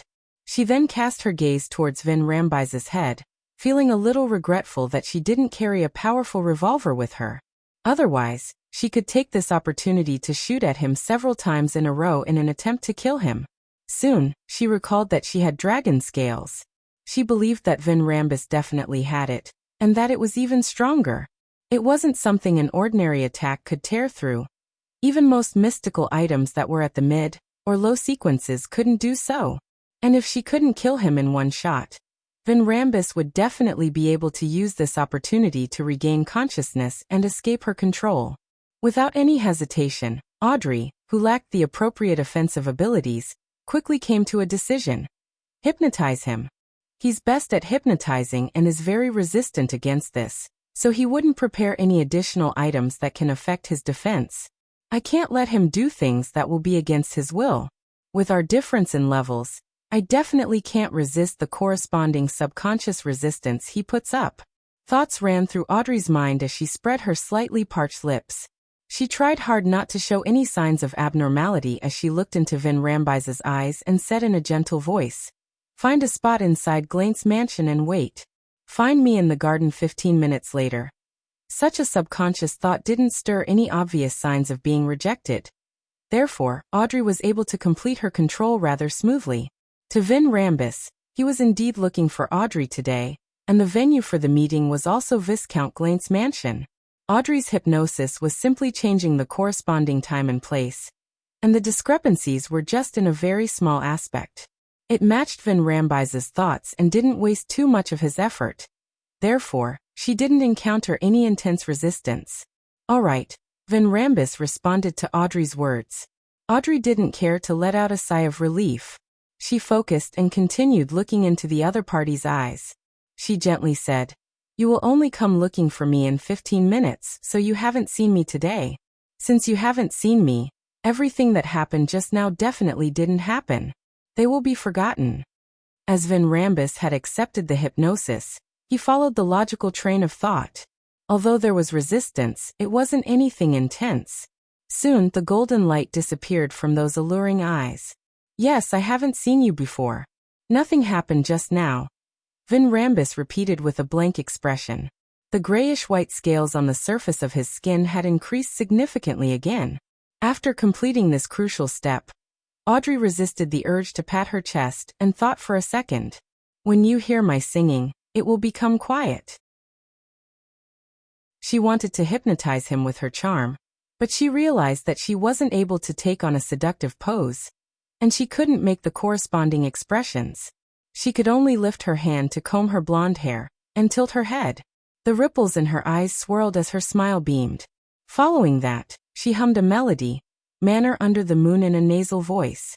Vin Rambus looked at the girl in front of him, who looked as beautiful as sunlight, flowers, and gems. Listening to the ethereal voice, his mind gradually turned silent, as he no longer had any resistance. Seeing that her initial control was about to be released, Audrey didn't hesitate and pointed to the other side of the corridor. Go over there, and you will regain consciousness and dispel dragon scales when you see the stained glass. She knew very well that on the other side of the corridor, there were exquisite white stained glass. This order didn't pose any danger, nor did it violate Vin Rambus's will. He immediately took a step forward, walked down the corridor, and turned right. Only when his back disappeared from her sights did Audrey slowly exhale, allowing the fear, alarm, and anxiety to surge into her heart. Her body trembled slightly as she opened her mouth slightly. She couldn't help but gasp and exhale. 10 seconds later, Audrey used placate on herself and calmed herself down. Then, she glanced at the wall clock and stood there, raising her hands and placing them in front of her mouth and nose, reciting Mr. Fool's honorific name in a low voice. She prayed for an angelic blessing again, and requested this great existence to tell the world Gehrman Sparrow that she had confirmed when Vin Rambus would arrive, and would summon him 2 minutes ahead of time, allowing him to arrive at the appropriate moment. There was no need to be in a rush or to be too close to prevent Vin Rambus from being aware of an ambush. During this process, Audrey only briefly mentioned what had happened. She didn't elaborate on it to prevent wasting any time. Following that, she raised her hands and pressed her cheeks, completely restoring her expression to normal. She began hypnotizing herself, allowing herself to sing the melody the moment she saw Vin Rambus. After doing all of this, Audrey went to the main hall, and first found the golden retriever, Susie. She then retrieved the lie necklace and the alcohol nemesis diamond brooch. The latter, which could resist any mental influence, could only be worn for half an hour. Otherwise, the damage one's liver and brain suffered would be irreversible. Therefore, Audrey prepared to wear them again after she left Glaint's residence to prevent Vin Rambus from finding her midway. Susie didn't notice anything amiss with Audrey as she watched her wear the brooch and necklace. After a few minutes, Audrey folded a black fishnet glove into her equestrian pocket, and used the excuse of going to the washroom, making a detour to Viscount Glaint's garden. Then, she looked at the large clock hung up on the attached tower, her mind tensing up as she memorized the time. To her, she was afraid that Vin Rambus wouldn't come, but she was also worried that he might come early or be late. Time passed by slowly, and Audrey used placate twice to calm herself down. When there was still 2 minutes and 15 seconds left, she took off the feather accessory on her hat and flicked her wrist. The scarlet flame soared, igniting the white feather. This was Lie's flame-controlling ability. As the flames burned, they turned pale. In just 2 or 3 seconds, the feather, which was a product of artificial death, was reduced to ashes. Nothing happened around her. Looking at the clock, Audrey took out a charm made of tin, and recited a word in ancient Hermes. Lightning. The charm lit up as though many tiny electric snakes were entangling with it. It was a charm that summoned Gehrman Sparrow. When the lightning dissipated, the charm completely disintegrated and melted into the void. However, there was still silence without so much as a sound. Zio and Fur should have found a church of Evernight Cathedral and begun praying. Audrey calmed down and pretended to enjoy the flowers of the remaining autumn days. She didn't lift her head to look at the large clock, counting the time in her heart. 3, 2, 1. She slowly raised her head and looked around, but she didn't see Vin Rambus. He discovered something strange and distanced himself from this place? Audrey's heart tightened as she couldn't help but think back to what she had missed. At that moment, she heard a gentle voice. "What are you looking for?" Audrey's pupils dilated. From the corner of her eye, she realized that the silver-haired, blue-eyed Van Rambus had appeared beside her at some point in time, a hint of suspicion hidden in his voice. Having already hypnotized herself, she didn't hesitate at all. She followed her subconscious and started humming the melodic manner under the moon. Amidst the ethereal voice, Van Rambus calmed down and listened attentively. Suddenly, he realized that the distance between him and Audrey had become very far despite them remaining in their respective spots. The dark night enveloped the garden despite it being late in the afternoon. A huge crimson moon rose over the top of the building as a figure stood there, wearing a black trench coat and a half-top hat. His face looked hazy due to the backlighting. 1051 different styles of different pathways. Upon seeing this scene, Van Rambus immediately extricated himself from that state of calm, clearly aware that he had fallen into a trap. He also further realized that he was already under some sort of influence. Without any hesitation, he arched his back and his body swelled. His pupils turned vertical, turning from pale blue to golden. His face, the back of his hand, and every inch of his exposed skin grew grayish-white scales. Amidst the screeching sound, the white shirt, black vest, formal coat, and straight trousers that he wore tore apart, revealing the dragon scales beneath. In the blink of an eye, Van Rambus had transformed into an abnormally massive monster. Aside from his head that remained in the form of a human, the rest of his body had changed completely. It was like a dragon that had yet to fully evolve.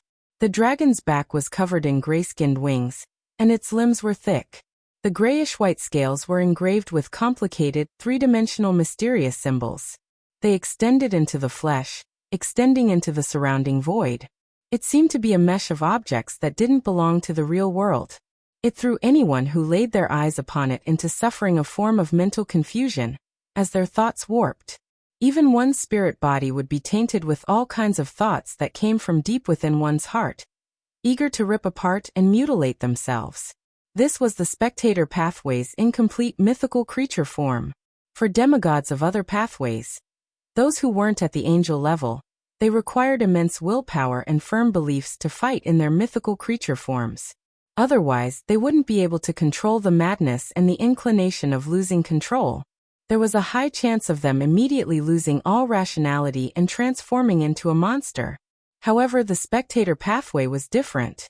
They had placate which could treat their minds and souls, so they weren't helpless towards the madness and inclination of losing control. Therefore, as long as the fight wasn't prolonged, they could use their mythical creature form and return to normal at will. Whoosh! All the thoughts in Van Rambus's subconscious domain boiled over as they churned, identifying the parts of his consciousness that had been altered, purging them out and melting them down into nothingness. Whoosh! The violent winds surged around Van Rambus's grayish-white dragon avatar. It seemed to come from reality, but also seemed to come from an illusory world. They carried a certain will as they whirled in every direction. Any creature that was embroiled would inevitably be placed into various abnormal states, stand rooted to the ground in a daze, or blindly escape towards the corners of the garden. There would be varying degrees of losing of control as their knees would buckle before they slumped to the ground. Some would even faint immediately and fall into a coma. Others would reveal their most fervent expressions, crowding around the dragon-like attendants. This was a qualitative change in dragon might, which stemmed from a mythical creature form. It went from its original state of placing others in a state of awe to mind deprivation, with even more effects. Seizing the moment when dragon might swept the surroundings, Van Rambus focused and transformed into illusory, sinister versions of himself. Through the sea of collective subconscious which eluded most beyonders, he approached Gehrman Sparrow on the rooftop and Audrey Hall by the garden's periphery at high speeds. As a spectator, he could tell that the attacker was Gehrman Sparrow just by seeing his face and temperament. At this moment, Audrey was mumbling to herself and compelling herself based on the discussions and warnings from the two demigods, the world and the hermit, above the gray fog. I can't see anything. I can't hear anything. I can't see anything. I can't hear anything. She was trying to avoid losing control from looking directly at Vin Rambis's mythical creature form. However, this also made her unable to see, or sense that a particular illusory, sinister version of Vin Rambis was approaching her body of heart and mind from the sea of collective subconscious. But suddenly, before Vin Rambis's eyes, the blonde, green-eyed girl's island of consciousness disappeared.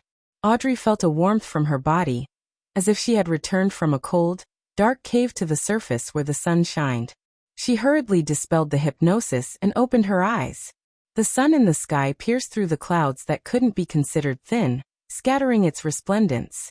Bathed in the bright golden glow, autumn flowers bloomed in silence. Everything was beautiful and peaceful. Audrey looked around blankly, but she didn't see Vin Rambis, Gehrman Sparrow, or the huge crimson moon. This made her feel like everything that she had just experienced was just a dream. What mighty powers! A battle between the two demigods might not even harm a single flower.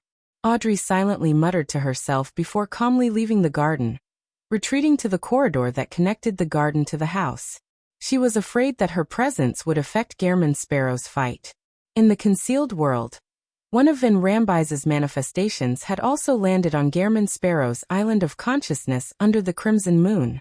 Just as he was about to set foot on it and open the door to the body of heart and mind and control Gehrman Sparrow's subconscious to make him do things against his own will, he realized that the illusory island that stood in the sea of collective subconscious was filled with a deathly silence. There were no stirring thoughts or the appearance of new thoughts. There was no way of influencing it. Puppet. Marionette. Vin Rambis instantly made a judgment. Combined with the information he had obtained in the past, he had a better grasp of Gehrman Sparrow's abilities. He wasn't shocked or depressed. Instead, he felt a sense of glee and confidence. This was because for a demigod of the Spectator pathway, he could easily tell the difference between a marionette and the true body, greatly mitigating Gehrman Sparrow's strongest ability. Besides, do you think a marionette can foil my mind invasion and control of one's consciousness? That sinister and illusory Vin Rambis swept his golden vertical eyes and found a transparent passage on the marionette's island of consciousness. On the island of consciousness, it was the symbolic form of spirit body threads in the mind world. Right on the heels of that, Vin Rambis's figure flashed, and he traced the transparent passageway and found another island of consciousness hidden in the distance. This was where the source of where the marionettes were controlled, which meant that it belonged to the actual body. Found you. Vin Rambis snorted coldly as he conjured a terrifying mind storm in the sea of collective subconscious, allowing them to thrash about in Gehrman Sparrow's island of consciousness over and over again. This caused the nearby weather to rapidly change, and the ability to percept the surroundings via spirituality suffered intense interference. Vin Rambis took the opportunity to get close to Gehrman Sparrow's island of consciousness, and he conjured a grayish-white staircase in an attempt to furtively invade his opponent's subconscious. This was his usual style of fighting. One stayed in the light while the other stayed in the dark. While one attacked head-on, the other sneaked in. With these two angles of attack, it easily broke the target's mental walls and allowed him to control his opponent's body of heart and mind. At the same time, as a dragon avatar, he flew up and spiraled in midair. It affected Gehrman Sparrow with its dragon might and breath, complementing the battle at the consciousness level.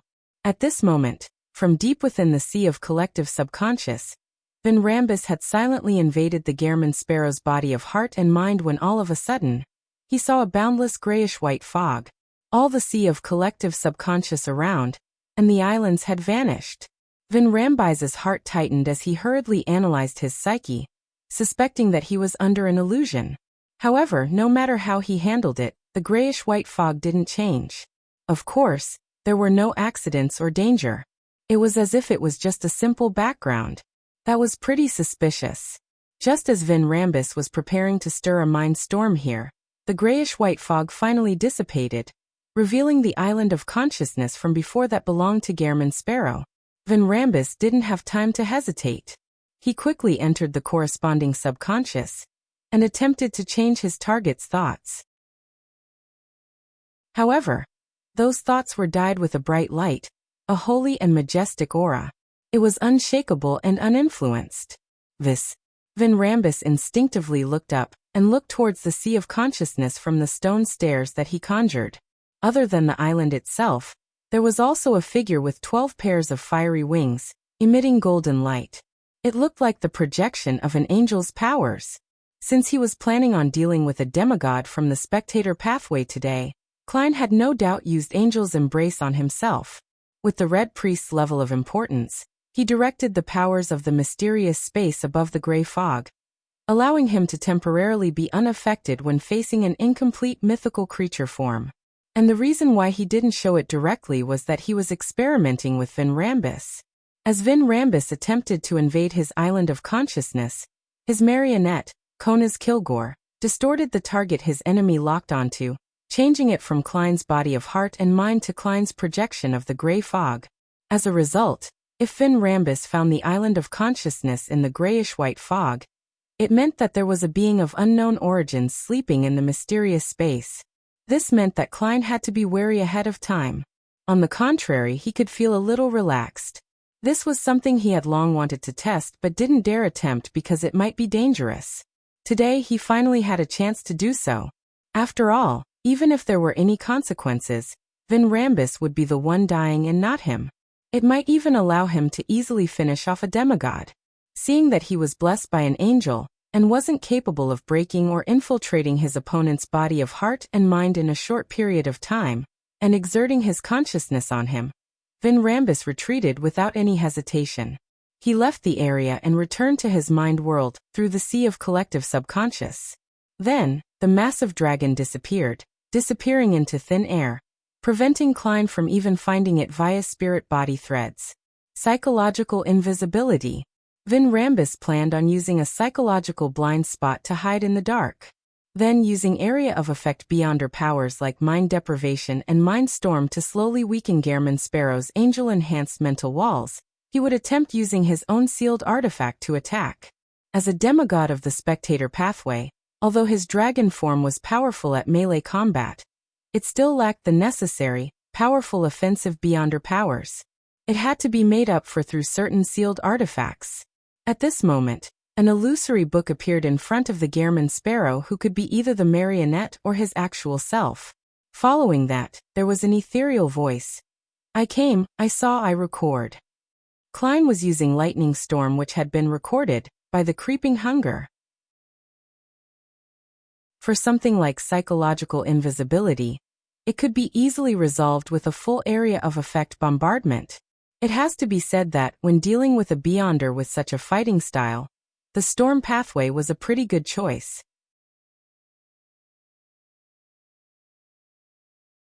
1052 3VL Boom. Lightning bolts descended from the sky, covering the entire area illuminated by the huge crimson moon with a silver forest. Lightning flashed and destructive auras swept over, not leaving any spot unscathed. The giant grayish-white dragon, which still had a human head, appeared again. There were tiny bolts of electric bolts scurrying over its scaled body. There were also some obvious cracks. Vinrambus's psychological invisibility couldn't be maintained under such a wide area of effect bombardment. After all, his interactions with his surroundings couldn't be avoided.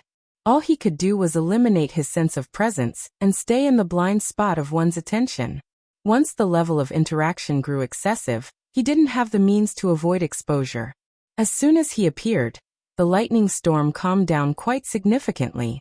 The Gehrman Sparrow's body on the roof instantly blurred and phased into existence diagonally below the incomplete dragon.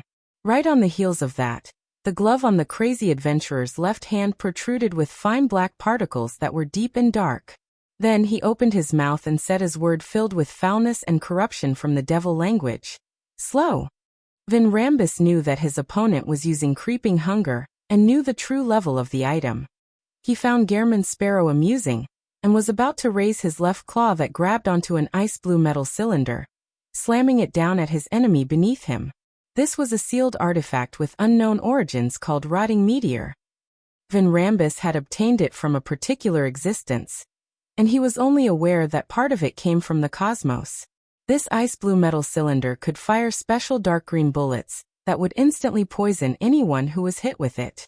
They would begin rotting in a way that even their spirit bodies wouldn't be spared. This was also effective against demigods. Its negative effect was that the wielder had a probability of gaining the attention of the cosmos and suffering corruption without realizing it.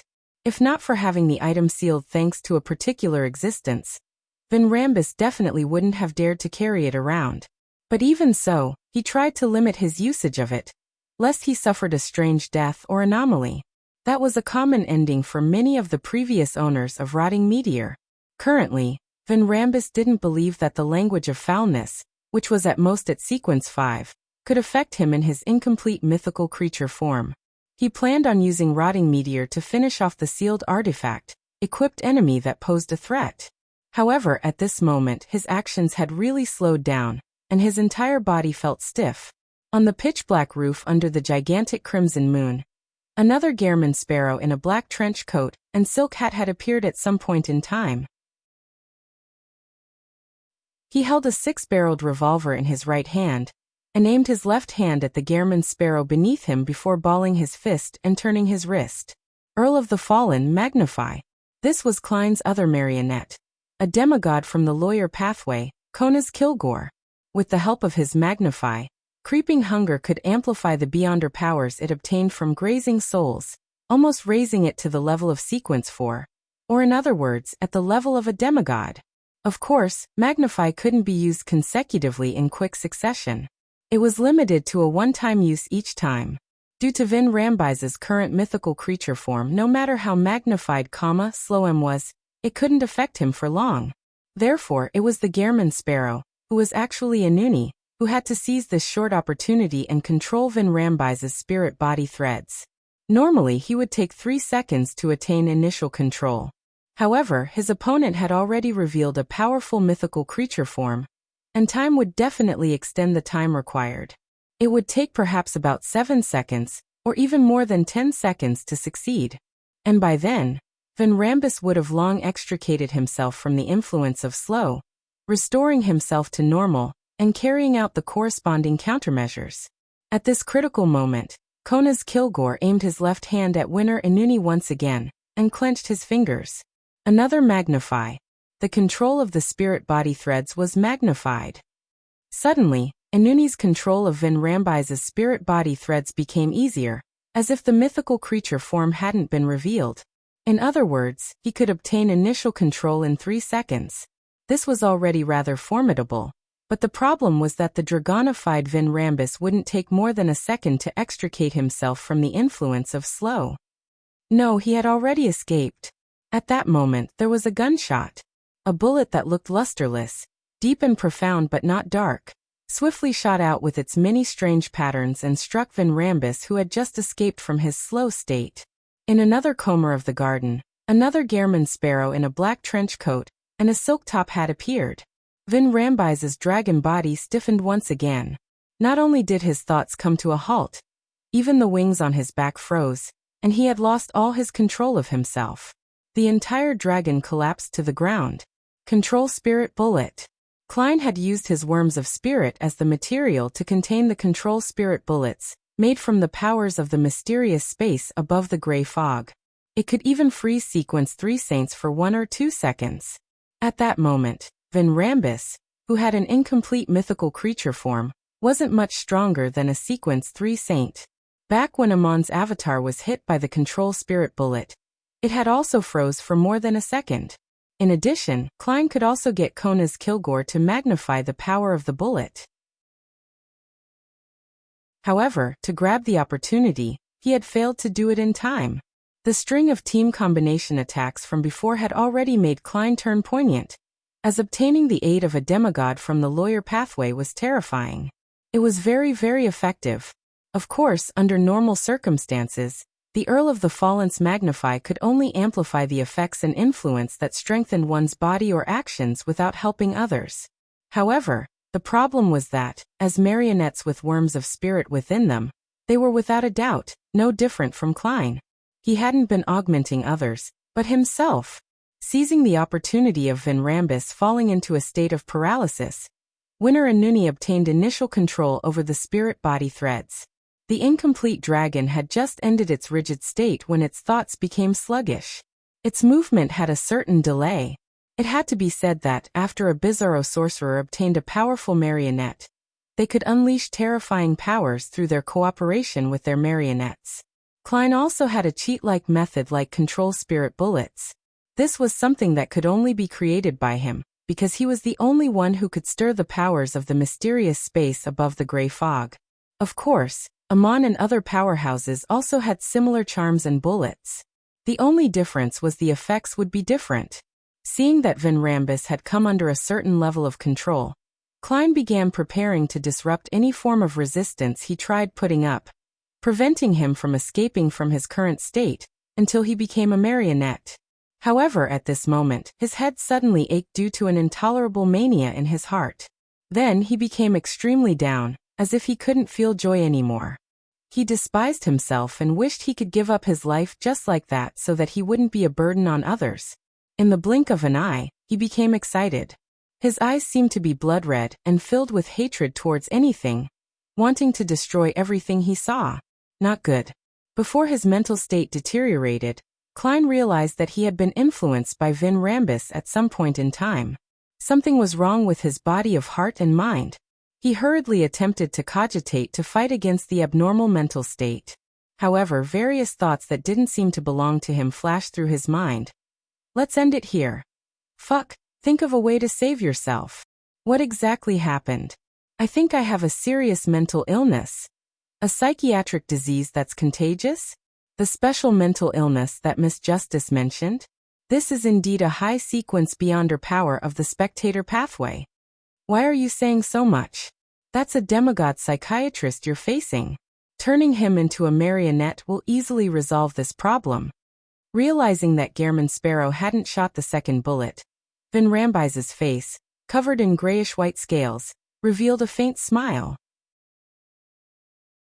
Although he hadn't anticipated the tight cooperation between Gehrman Sparrow and his two marionettes, causing him to quickly fall into a perilous situation, it wasn't like he hadn't done anything prior to this.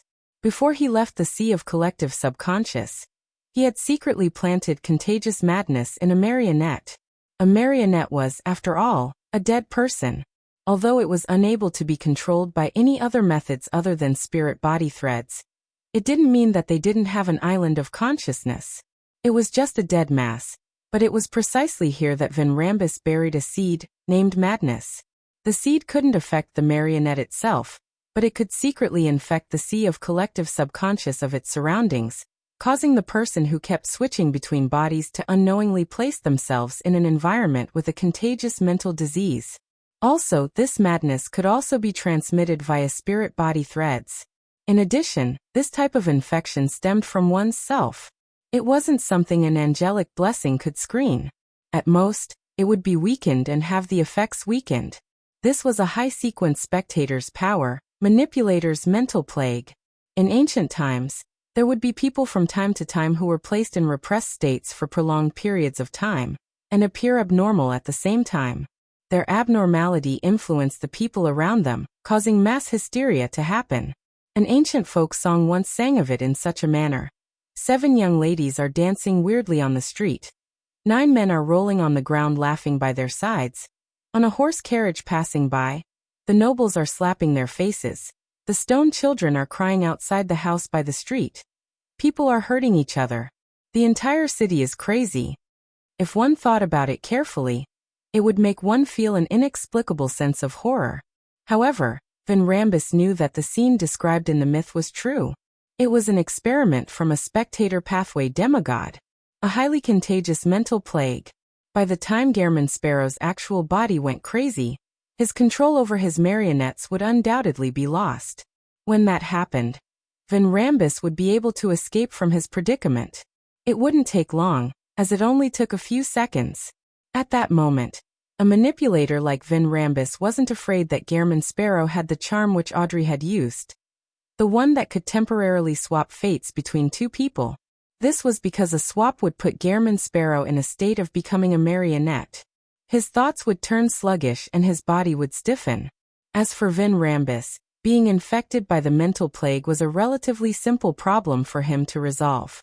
At this moment, Vin Rambus saw the Gehrman Sparrow on the rooftop aiming his left hand at the Gehrman Sparrow who was holding the iron-black, long-barreled revolver.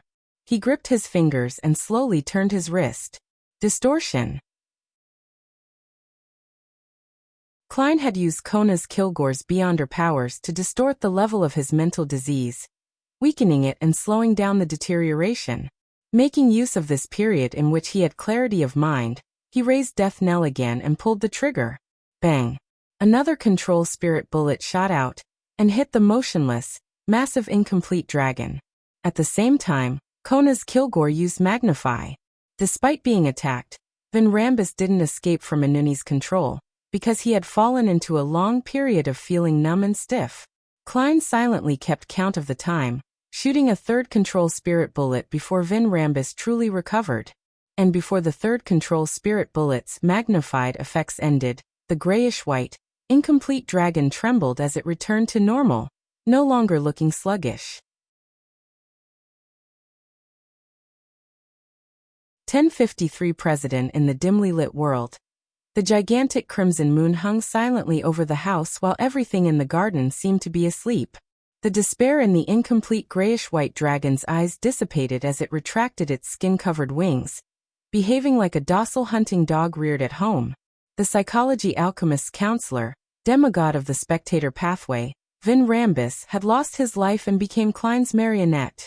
Without bothering to enjoy this achievement, he switched places with Inuni, who was beside the grayish-white dragon, appearing as Gehrman Sparrow in his black trench coat and silk top hat. Then, he controlled his new marionette to treat the infection he received from mental plague. A gentle and cool breeze swept past the sea of collective subconscious, seeping into Klein's island of consciousness.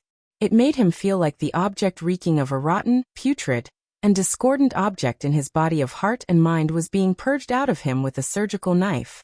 Klein's face immediately contorted as he grimaced. He once again felt the excruciating pain in his soul. Thankfully, in order to create the control spirit bullets and the yesterday once more charms, he was already accustomed to this feeling. He didn't hold his head and roll around. After purging the contagious mental disease from his consciousness, the cool wind brought about a warmth that made him want to take an afternoon nap. It allowed his damaged spirit body to relax, as if he was soaked in a bath. His mind and body quickly recovered thanks to the nourishment. By the time he recovered from his mental disease, the gentle breeze that blew at him became intense. It swept the surroundings, wiping out all the contagion left in the air. After doing all of this, Klein made the grayish-white dragon rapidly shrink its body, converge its godhood, and turn back into its human form. However, as Vin Rambai's clothes had been ripped to pieces, the gray scales on his body didn't disappear. A few seconds later, the ascetic leader of the Church of Evernight, Ariana, walked out of the gigantic crimson moon in her simple robe and belt made of tree bark. Her long black hair cascaded down as she stepped across the void and arrived diagonally above Vin Rambus. The angel stretched out her right hand and, with a gentle squeeze, let Vin Rambis's blurry soul leave his body and float above his head. "Why are you helping George III?" Ariana asked directly. Vin Rambis's confused expression immediately turned serious. "This is the choice of the times, an inevitability of destiny. We are just following the flow of the tides and providing some guidance, allowing the times to develop in the right direction." The standard answer of the Twilight Hermit Order. From the looks of it, the psychology alchemist's demigod doesn't know what Adam's true goal is either. Even as official members of the Twilight Hermit Order, most of them probably don't know. Klein didn't have any problems thinking thanks to his situation inside the concealed world. Ariana didn't show any surprise as she pressed, "What is the trend of the times?" Vin Rambis's eyes were unfocused, but his expression was solemn as he answered, "A war, one that will sweep the entire world." "This, isn't peace nice?" Klein frowned slightly as he couldn't help but mumble inwardly. He knew very well what a world war would do to humans. He only wished that his investigation with the Church of Evemite would be able to seize the key and successfully prevent the war which the Twilight Hermit Order was strongly pushing from erupting. Ariana fell silent for a second before asking, "What's the secret George III is hiding?" Vin Rambus revealed a smile. Every king is restrained by 3 major contracts and can only reach a limit of sequence 5. But with our help, he bypassed the restrictions and has already reached a higher level. Once the tides of the times come, he'll easily be able to ascend to the spot that should have belonged to him. 3 major contracts. What's that? It's understandable to limit a king to sequence 5, due to the strong push to keep mysticism under wraps. It's best for a king to be changed normally. The people will find it acceptable if they could live for 80 to 90 years old, but to still be active at 120 to 130 years will be the cause for conspiracy theories and panic. George III cooperated with the psychology alchemists and the demonist sect to live longer? Typically, this is a restriction on the king, not the other members of the Augustus family. They should have grounded angels among them, so there's no reason for them to support George III. Many questions arose in his mind. George III still isn't a demigod, is he? Is he using some method to possess a higher level and perform the acting ahead of time? Ariana asked unhurriedly. To the Church of Evernight, this was a crucial problem. If George III was already a demigod, they could directly contact the Church of Storms and Steam to capture him, because the king himself was enough evidence. Vin Rambise's soul nodded and said, yes. What is the exact method? Ariana continued asking. Vin Rambis slowly shook his head and said, I'm not sure. The person in charge of this matter is our president. I only remember him once mentioning that he wanted George III to have more talent. More talent? Upon hearing such a description, Klein instantly thought of something in Roselle's diary. In the eyes of the emperor, the so-called talent was to make one's psyche and soul more like a high-level ancestor, as such be able to obtain the recognition of the corresponding beyonder characteristics, or the mental imprint within sealed artifacts, allowing them to easily consume the potion and wield the sealed artifacts without the immense negative effects. This wasn't a perfect solution. It could even be said that there were great latent risks. This was because the mental imprint would revert and control the consumer or wielder's soul, causing them to experience certain changes. If anyone were to rely on this method to advance to a demigod, there was an extremely high chance of becoming a monster formed of mental sutures. Was George III hypnotized? He actually accepted such a method? No, if he was hypnotized, the Augustus family's angel or sealed artifacts would definitely discover the problem. Klein became even more puzzled as he waited for the ascetic leader floating in the sky to ask further. Ariana clearly knew what more talent meant. Without any change in expression, she asked, "Who is your president?" Vin Rambis revealed a look of reminiscence. He has many identities and names, but I can confirm that he is the president of our psychology alchemists as long as I see him. His current identities and names are: one of the 4 kings of the sea, the king of the Black Throne Barros Hopkins, the former chancellor of the Backlund Medical School, the royal family's medical consultant, the already dead Polly Durlau, the famous ascetic of the Central Sonia Sea, Eric Drake, king of the Black Throne. It was only then that he realized that he had heard of this title, but he had always neglected it, not taking it to heart and seldom thinking about it. So this pirate king is from the Spectator pathway. He nodded in enlightenment. Ariana listened quietly and asked, "What secret is George III hiding in the Blood Emperor ruins?" Vin Rambise's slightly dazed expression changed slightly. An extremely important thing. If he wants to grasp it, he will need a large number of sacrificial rituals. What is it? Ariana pressed without any pause. Vin Rambis was taken aback. I don't remember. He suddenly raised his hand to grip his soul's head, clearly in pain. However, no matter how he thought about it, he couldn't remember the answer. Was this memory forcefully deleted by Adam or a certain angel from the Spectator pathway? Klein watched with a heavy expression as he felt that the secret in the ruins was more important than he imagined. Ariana fell silent for a few seconds before lowering her head and asking Klein, "Do you have anything you want to ask?" Klein thought for a moment and asked Vin Rambis, "What is the name of the high-sequence beyonder potions of the Spectator pathway?" The pain in Vin Rambise's soul lessened as he slowly replied, "Sequence 4 Manipulator, Sequence 3 Dreamweaver, Sequence 2 Discerner, Sequence 1 Author, He didn't mention Sequence 0 Visionary, clearly unaware. What's the potion formula for Manipulator? Although Klein felt that his question was rather substandard compared to Mam Ariana's, he still asked. In a dazed tone, Van Rambis said without hesitation. The main ingredient is an elderly mind dragon's complete brain, or the crystalline heart of a tree mentor, or a beyonder characteristic of a manipulator. The supplementary ingredients are 80 milliliters of the blood of an elderly mind dragon, 3 golden leaves of a tree mentor, and 7 different drops of tears from different humans or non-human creatures that were shed due to intense emotions. The ritual is that on a special occasion with at least 10,000 people, drink the potion when they are in the midst of an emotional resonance. In contrast, the difficulty of a demigod ritual of the spectator pathway isn't that high. That's right. Spectators can heal and analyze themselves, allowing them to effectively deal with the madness and the loss of control brought about by the potion. So the ritual can be simplified. Klein nodded in thought. What's the potion formula for Dreamweaver? I don't know. Van Rambis shook his head. Alright then. Klein asked Van Rambis why he had personally come to Audrey, and received the corresponding answer. Then he said to Ariana, I have no further questions. The questions he had couldn't be answered by Van Rambis. Ariana's right hand pressed softly, causing Van Rambis's soul to return to his body. Following that, the angel glanced at Klein and said calmly, Don't use him as a marionette. Before his mental imprint is removed, it's best you don't use his beyonder characteristic to create items. Of course, I don't want Adam to visit me. Klein nodded sincerely. I will remember it. Thank you, Ma'am Ariana. Chapter 1054 Tailored-made ritual. After thanking her, Klein immediately gave up his control over Van Rambis, making it impossible for him to maintain his marionette-like state.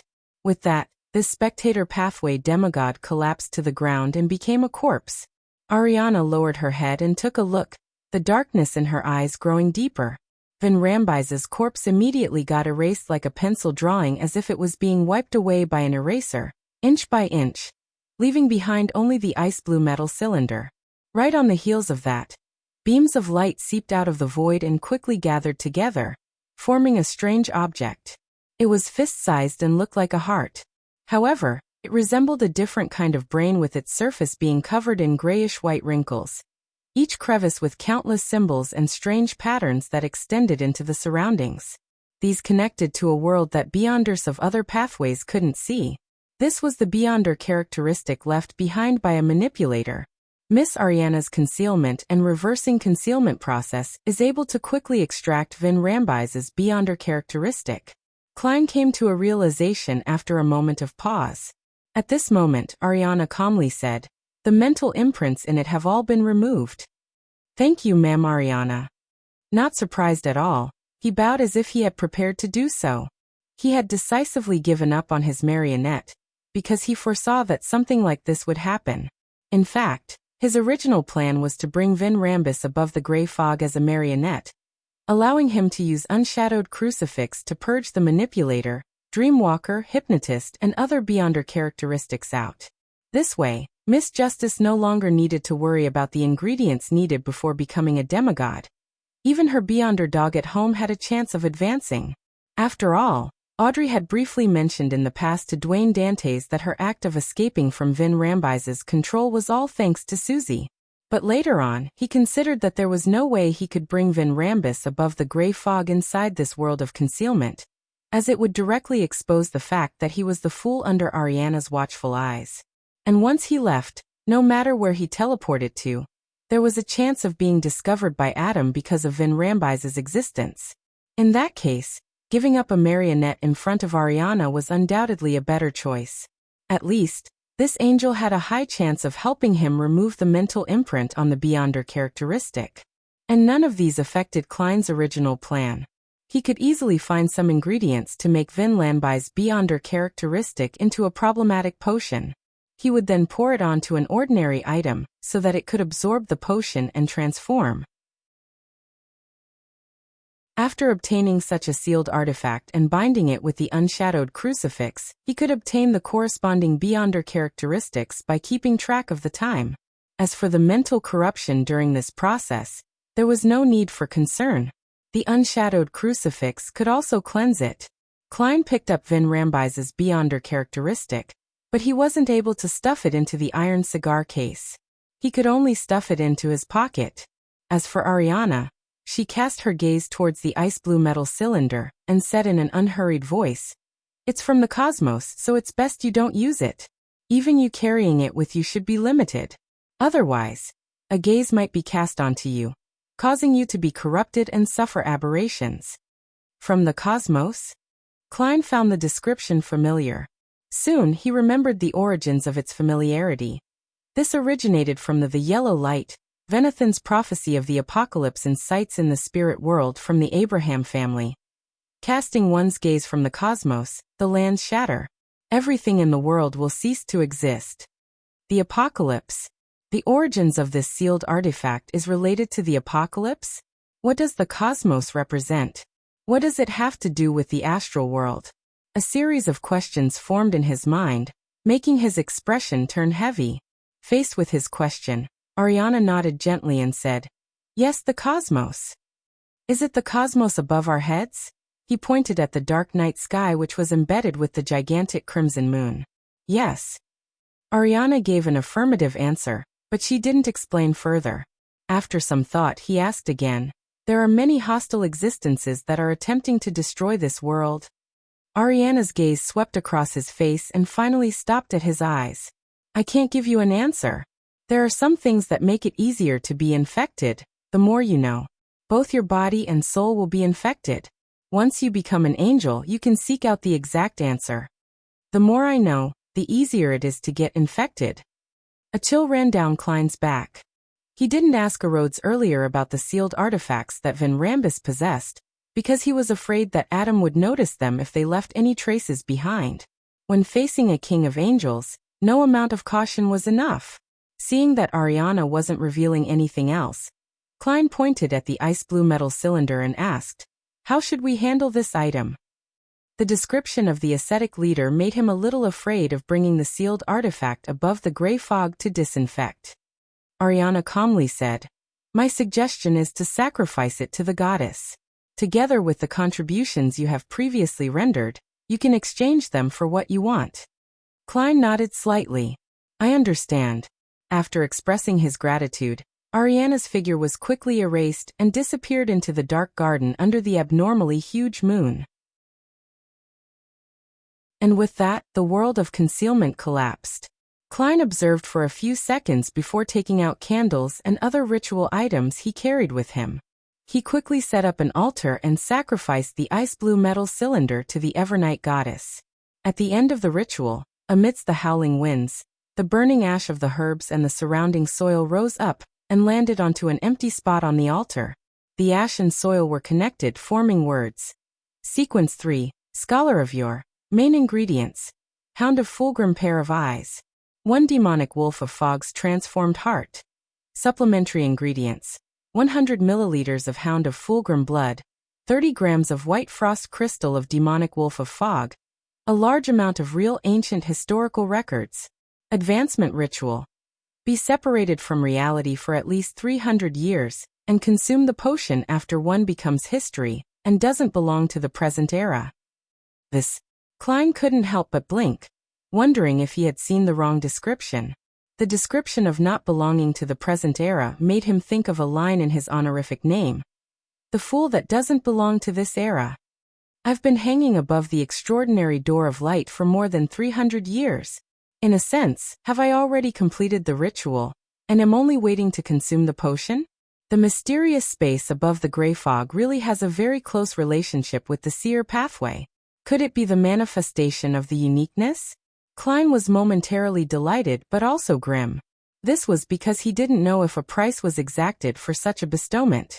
Phew, I really want to jump to a neighboring pathway after becoming an angel to not follow whatever path was planned for me. For other bizarro sorcerers, the hardest part about the advancement ritual is to live for more than 300 years. After all, this isn't a pathway that's known for having a long lifespan. Also, being separated from reality for 300 years easily drives one mad. For bizarro sorcerers who are in a dissociative state, the risk of madness and losing control is quite significant. Klein looked at the Scholar of Yours potion formula, as thoughts couldn't help but flash through his mind. After an unknown amount of time, he ended the ritual and put away the corresponding items. As he walked out of the garden, the gigantic crimson moon and the pitch-black darkness faded away, disappearing inch by inch. Then he saw fresh autumn flowers and the sunlight shining above them. He also saw a blonde girl waiting in between the house and the garden. Audrey's eyes wore an elated look as the corners of her lips curled up unconsciously. Klein nodded at her before his figure was enveloped by scarlet flames. Elsewhere in the garden, there was another flame soaring in the air, but it wasn't obvious. When the flames dissipated, Gehrman's sparrow was gone. The remnants of the crimson moon and the night scenery vanished completely. Audrey fell into a daze for a few seconds before thoughtfully looking away and entering Viscount Glaine's residence. After she left in a carriage with Susie and the servants, she returned home and had a chance to be alone. As expected, she received the world's invitation for a meeting. Above the gray fog, inside the palace, Audrey looked at the world Gehrman sparrow and calmly asked, what was Vin Rambise's true goal? She had long known from Gehrman Sparrow's calm composure that Vin Rambis had been finished off. Klein answered frankly, the first is to find out if there's a mastermind behind Zio and Furz's actions. Secondly, when the princes expressed their goodwill towards Earl Hall's family, the cue was for you to not be an obstacle. In essence, it's to create a fracture between the three major churches. With regards to this matter, Audrey had already discussed it with Mr. World before. There was no need to seek further explanations as she asked, then why was a demigod like Vin Rambis personally visiting me? Klein smiled and said, if you wish to deceive the guards arranged by Earl Hall, as well as hypnotize a hypnotist with great certainty without causing any commotion, a Sequence 5 might not be capable of doing so. Therefore, it's best to send a demigod. Furthermore, you knew Vin Rambis and had interactions with him before, so your vigilance against him would be minimized.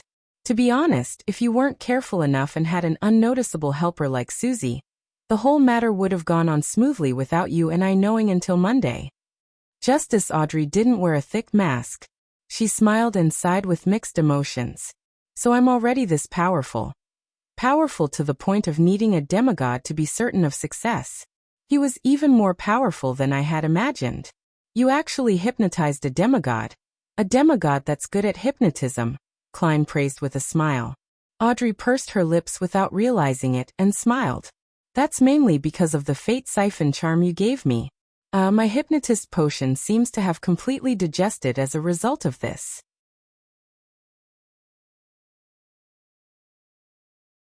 Chapter 1055 Train of Though completely digested? That's understandable. This is the act of hypnotizing a demigod. Although it's thanks to the fate siphon charm, it only helped to open the door of the body of heart and mind. The subsequent consciousness manipulation and the cue planting needs to be done personally. If she weren't careful, she would trigger an intense rejection and would lead to failure. Acting done to the extreme would definitely accelerate the digestion process. Klein nodded gently and said in praise, this is a good thing. It's even more so for the current situation. Audrey understood what Mr. World meant. In this storm that was sweeping around thanks to the Angel of Imagination Adam and King George III, even if she stood by the sidelines, she could sense her weakness and how powerless she was. She couldn't wait to improve herself. She tersely acknowledged and said, I'll urge the Sun to give his conditions to complete the deal and try my best to advance to Sequence 5. When the time comes, I hope that I can receive the protection of Mr. Fool and remain conscious in my dream. Having been prepared for this, Klein smiled and said, actually, you don't have to wait that long. I'll be able to sell you a Dreamwalker's Beyonder characteristic by tomorrow, and at the latest, Friday. As it was a private exchange, Klein didn't act as the world by deliberately making his voice hoarse. All he did was sound reserved. Really? Audrey's eyes widened, not concealing her surprise. Klein nodded and said, it's actually from Vin Rambis. The new cross that Mr. Fool obtained can allow the Beyonder characteristics to be purged. He spoke very simply without explaining the actual steps. He maintained Gehrman Sparrow's unique coldness. Is that so? The corners of Audrey's lips curled up as she broke into a smile. She pressed against her chest and said, "Praise Mr. Fool Dash. And thank you, Mr. World." A double token of gratitude.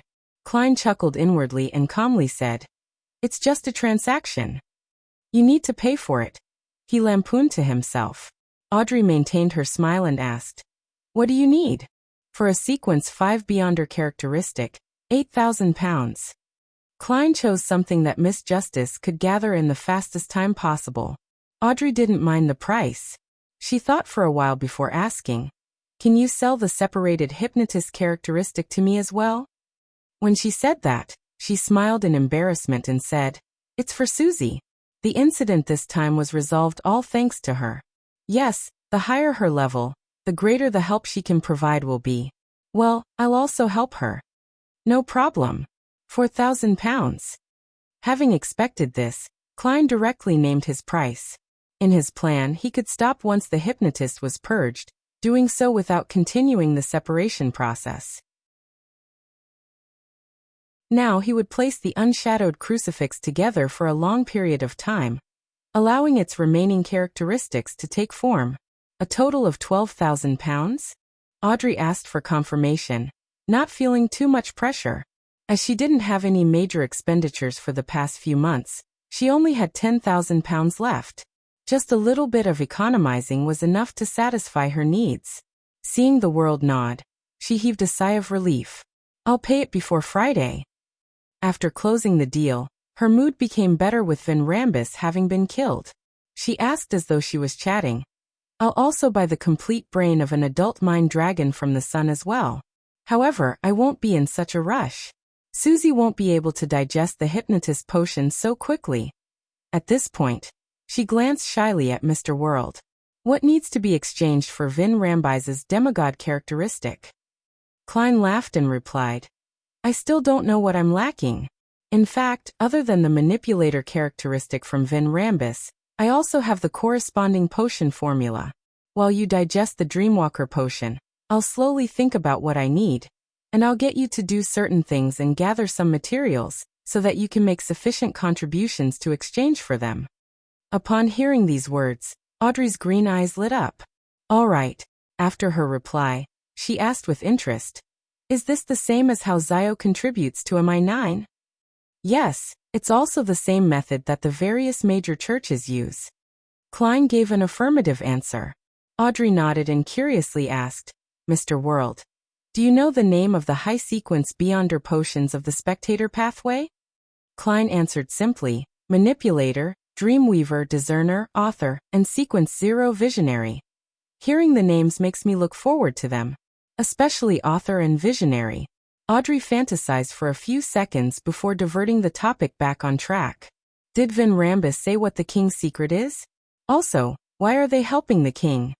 She was partially asking for Zio, but on the other hand, she was also concerned herself. The king's secret? He wishes to bypass the 3 major contracts the royal family signed with the Orthodox churches and become a demigod.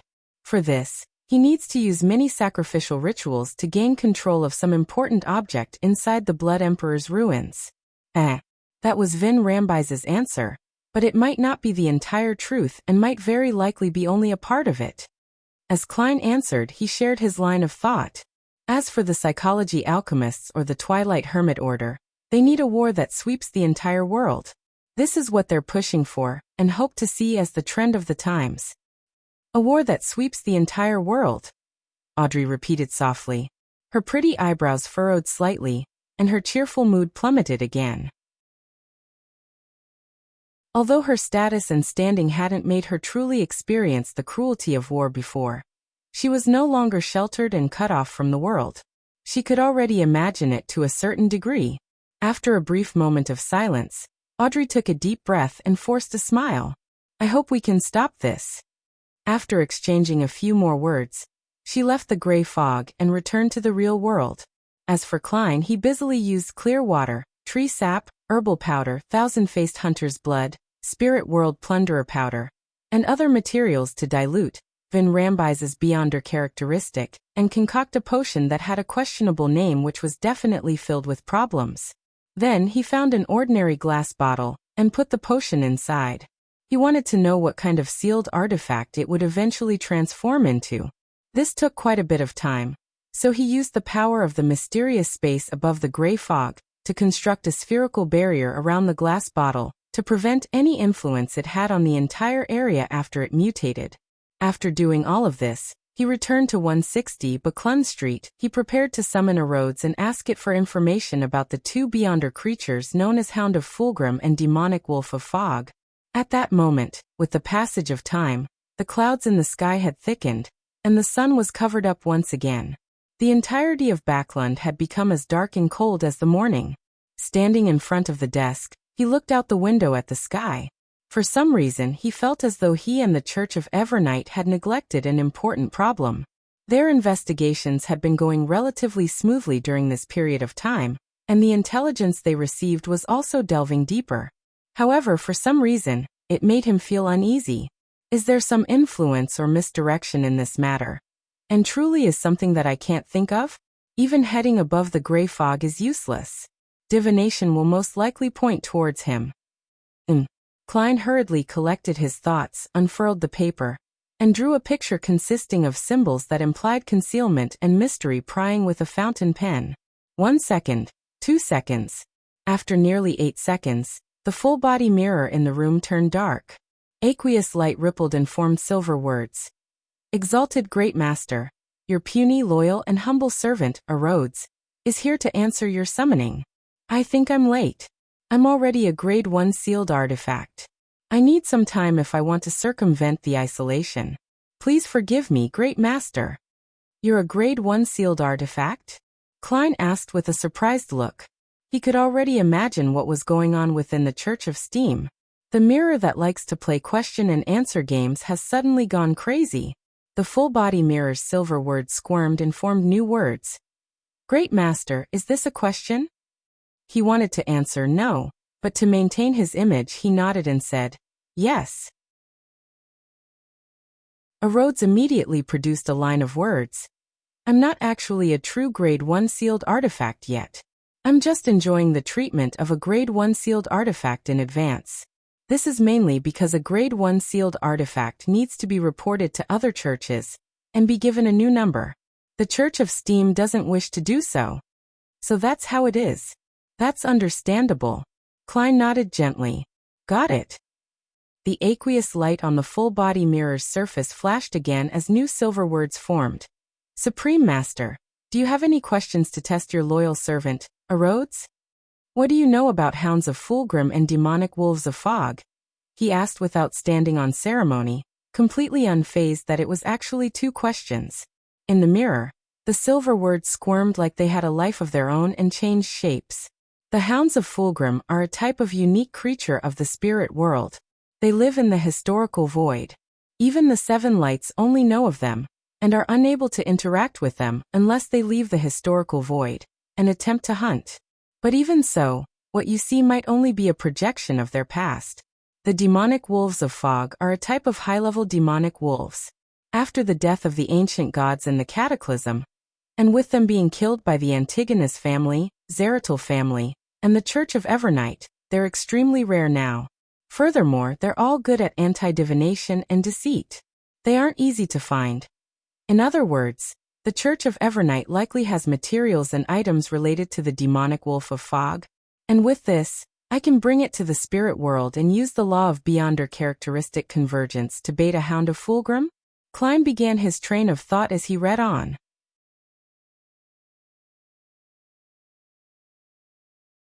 Chapter 1056 The Real Devil. After getting a grasp of the situation, Klein looked at the full-body mirror in the room and asked, What's the king's secret? The surface of the mirror that seemed to lead to another world had aqueous light ripple before revealing a scene.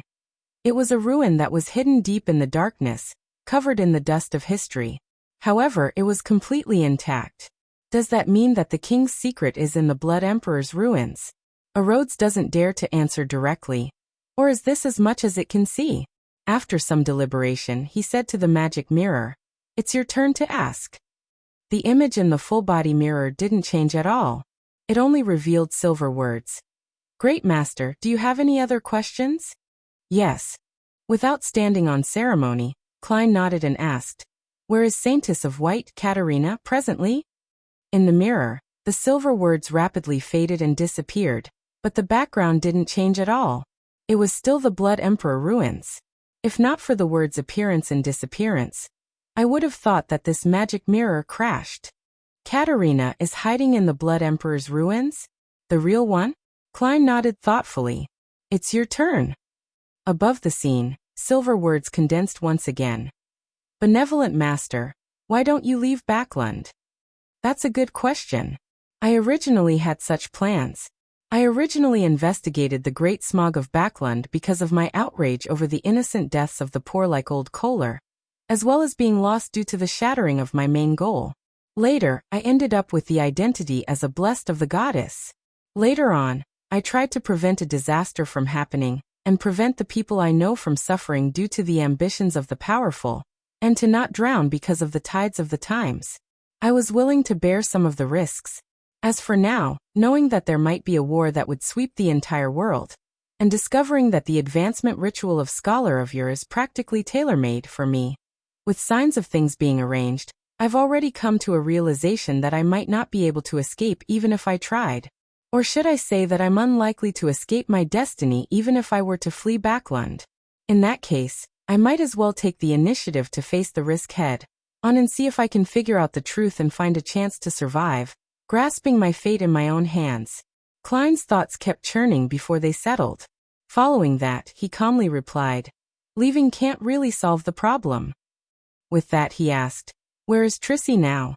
The full-body mirror finally changed the depicted scene. This time it was pitch black. Occasionally, thick objects would slip across the surface. Rhodes also can't see Trissy's situation. Klein nodded slightly and said, It's your turn to ask. The mirror was filled with aqueous light and wisps of silver formed a sentence. Great Master, I have something to tell you. May I? Go ahead, Klein replied, somewhat curious. The silver words changed into new words. You have to be careful with what follows next. It even used an exclamation point. Rhodes noticed something unpleasant? After thinking for a few seconds, Klein said, What do you think can threaten me? I don't know. I have a feeling. Rhodes reorganized its words, turning them from silver to grayish-white. It was obvious that it meant to express its sadness and self-reproach. Without waiting for a reply, new grayish-white words appeared in the mirror one after another. Great Master, I have another scene to show you. Is that okay? Sure, Klein spoke slowly. The full-body mirror's surface produced ripples as the pitch-black darkness changed. It became deeper and deeper, sparkling like diamonds. This was a beautiful and vast night. The scene that Rhodes displayed is directed at the goddess who's intrinsically the stars, or it's the gaze cast from the cosmos. It seems like it doesn't dare to express it directly. Klein considered for a moment, and didn't attempt to ask further. Let's end it here for today. All right. The grayish-white words were once again dyed with silver, as the speed at which they appeared had slowed down for some reason. Great Master, why you haven't said that you would summon me, your loyal servant, Rhodes, again if you have other questions in the future. It's a mirror that needs to follow procedure, Klein said in amusement. Of course, I'll summon you again when I have other questions. Yes, Master. Goodbye, Master. The silver words on the mirror returned to their normal speed, forming a hand that kept waving. After everything returned to normal, Klein burned the paper with the summoning symbols and drew the curtains. He once again stared at the cold and dark sky. Empress Burrow, in a small Evernight cathedral. Zio and Furs received Miss Justice's update thanks to Mr. Fool, and they knew that the problem had been resolved. They roughly understood what the king's secret was. Truly impressive. Furs, who believed in the god of steam and machinery, opened her eyes in the dark and quiet prayer hall, turned her head, lowered her voice and sighed. She originally wanted to directly say that Mr. World or Gehrman Sparrow was truly impressive, but she no longer wanted to make such a mistake. The past week made her feel like she had been in the mysterious world for more than 10 years. Zio opened her eyes as well, But she first drew a crimson moon on her chest, a form of showing her penitence towards her disrespect for the goddess. Yes, that's a... Before Zio could finish her sentence, the message she tried to convey reached Furs. What she wanted to say was that Van Rambus was a true demigod, but from the time she and Furs entered the cathedral, less than 10 minutes had passed. Yet he had been finished off by Gehrman Sparrow. As saints, there was such a huge gap. Perhaps it's the blessings of an angel. With her experience in supernatural events and writing novels, Furs made a vague guess. As the prayer hall was dark and quiet, making it unsuitable for communication, Zio didn't directly respond to Furs's words. She nodded, stood up, and walked into the aisle. The two of them left the prayer area, and after approaching the door, Zio exhaled and said, "I really hope that I'll be this powerful one day. I have such thoughts occasionally too." Furs smiled. No matter what, you've already completed your investigations, haven't you? Although the so-called secrets are definitely worth digging into, the outline of the matter is rather clear." Zio looked at the door ahead of her and fell into a daze for a few seconds. "But what's the point? I can't do anything about this matter." No. When it comes to enemies, that person's identity isn't too lofty. At least, he's someone we can look at directly. Furs seriously comforted her friend. When you obtain a qualitative change in strength, you'll discover that you have the ability to participate in that matter. At least in matters that don't involve even higher levels. Furs, who had joined the Tarot Club for quite a long time ago, had witnessed matters that had been planned by Mr. Fool. He had used his blessed and the members of the Tarot Club to destroy the descent of the true creator, revealed Bansi's secret, obtained a portion of the authority from the Storm domain, and interfered in the ownership of 0-08. Compared to the angels, king of angels, and even true gods that were involved in these matters, King George III alone was indeed nothing special. Zio slowly walked to the door and said after a moment of silence, "I understand what you mean. We'll return to the East District. We won't be in a hurry to move. Once I obtain the Judge Potion formula, we'll disappear and go into hiding. I believe that after today's incident, they probably wouldn't dare to investigate us. That's for sure. They're just lurking in the dark, in spots that cannot see the light of day." Furs hurriedly echoed before exclaiming, "I only hope that before we move again, my letter to my teacher can be delivered." Zio grabbed her yellow hair and walked out of the church gates as she said in a serious manner, "After I get the formula, I'll buy that button and try to advance as quickly as possible." "Not bad. You've recovered your fighting spirit," Furs teased with a smile. Zio didn't say another word as she continued proceeding forward with a solemn expression. After walking a few dozen steps, she suddenly stopped and said without turning her head, "I don't think I have enough money to buy that button. When the time comes, lend me a little. I'll definitely return it." Furs was taken aback for a second before chortling, "Okay, if my guess is correct, I should be able to get the subsequent items from my teacher." Thursday afternoon. Using the excuse of having some rest, Klein returned to the master bedroom and entered the bathroom. He took 4 steps counterclockwise and arrived above the gray fog. He believed that the glass bottle that was filled with the potion had already finished absorbing it. Sitting at the high back chair of the Fool, he waved his hand and removed the isolation barrier, pulling his target over. The transparent glass bottle was already stained with a dark color. It had a mesh pattern on its surface which shimmered slightly, giving off an artistic flair. It was empty inside, with not a single drop of the potion remaining. The spacious bottle's mouth was covered with a layer of mist that glowed. It made Klein feel as though his gaze was being sucked in the moment it landed upon the mouth of the bottle. A voice sounded from the bottle. "By throwing in 100 gold coins in it, you can fulfill a wish. By throwing in 100 gold coins in it, you can fulfill a wish." Who did you learn this from?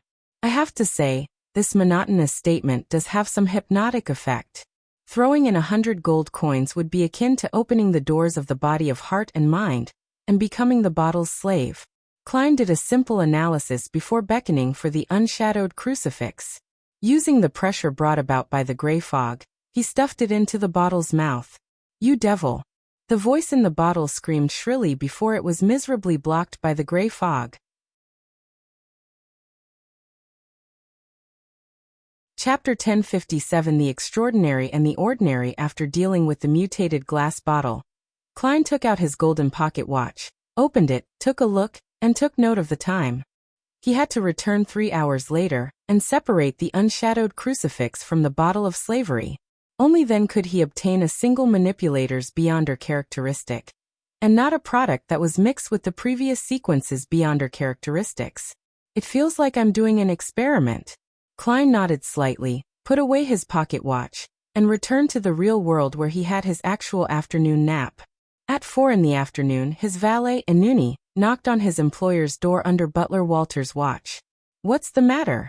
In his pajamas, Dwayne Dantes rubbed his forehead and opened the bedroom door. Inuni bowed and said, "Sir, you accepted Madame Rihanna's invitation for high tea the night before. It's today." Klein looked at butler Walter and said, "All right, give me 15 minutes to prepare." Then he instructed his valet Inuni, "Come in and help me change my clothes." When only he and his marionette were left in the room, he controlled the latter to bring out clothes suitable for high tea, taking glances at the wall clock from time to time. After about 10 minutes, after tying his bow tie and putting on his coat, he took 4 steps counterclockwise and headed above the gray fog. At that moment, 3 hours had passed since he last entered.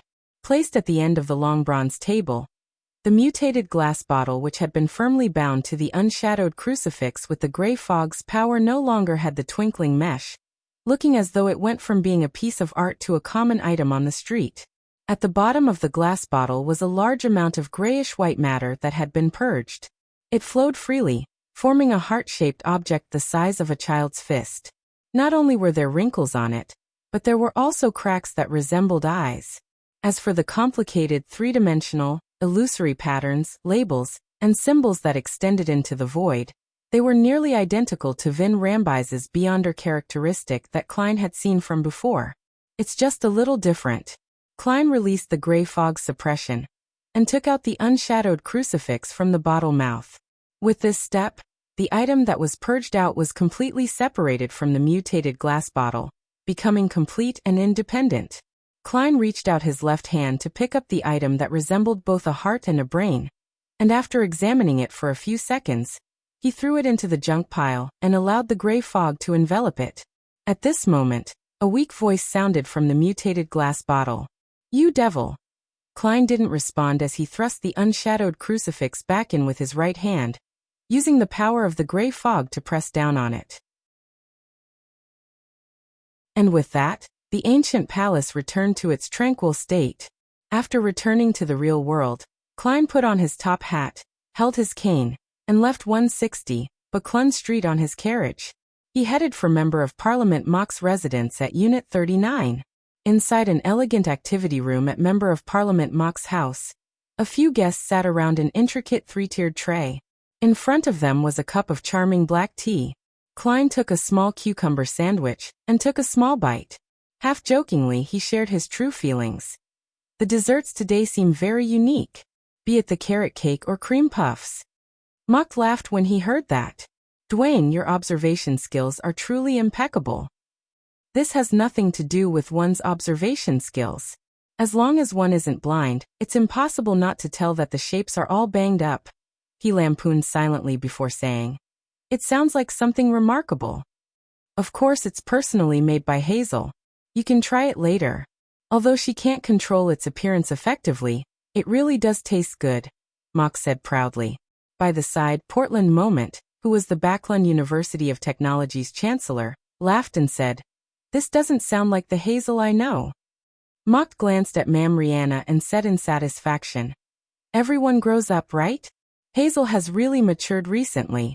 Not only is she willing to learn those classes in preparation for socializing and marriage that she used to hate, and occasionally makes desserts and plays music for us, but she'll also frequently offer to accompany her mother to attend musicals, horse racing matches, shop at the departmental store, and listen silently by the side at all kinds of saloons and balls." According to Miss Justice, Hazel's treatment progress has reached a point where she can recall the terrible shock and pain she had suffered. Although it's just a direct sense of the emotions and doesn't involve the exact sequence of events, it's enough to make her dream of losing her parents and relatives. This made her learn to cherish her family. For this, she has decided to change herself to a certain extent? Klein nodded in thought and said with a smile, "That's excellent." "Indeed," Mock replied while full of emotion. "I was worried about her personality, worried that she wouldn't have a good marriage and be unable to date people in our circle. After we pass away, she wouldn't be able to find help when faced with difficulties. But now, I can finally feel at ease." Mock revealed a sincere smile as he revealed his worries that he seldom divulged. He raised his arm and waved it gently. Then he said with great confidence, "Why am I making an enemy out of the bloody smog and pollution? Why do we have to fight over the colonies in East Balam with Fasak and the West Balam with Intis? Isn't it to let our children lead a better life? So that we have fewer worries?" To me, Hazel's maturity is greater than the contributions I made at East Balam, far more meaningful than my fights in the House of Commons. As Klein listened to Mock's recount, he couldn't help but look out the window. It was dark outside and the sun was gone. At this moment, Portland Moment replied to Mock jokingly, "No, those things are for our own good." At this point, he looked at Klein and said, "Dwayne, have you thought about it? Do you want to invest in my mechanical laboratory?" Klein let out a soft chuckle.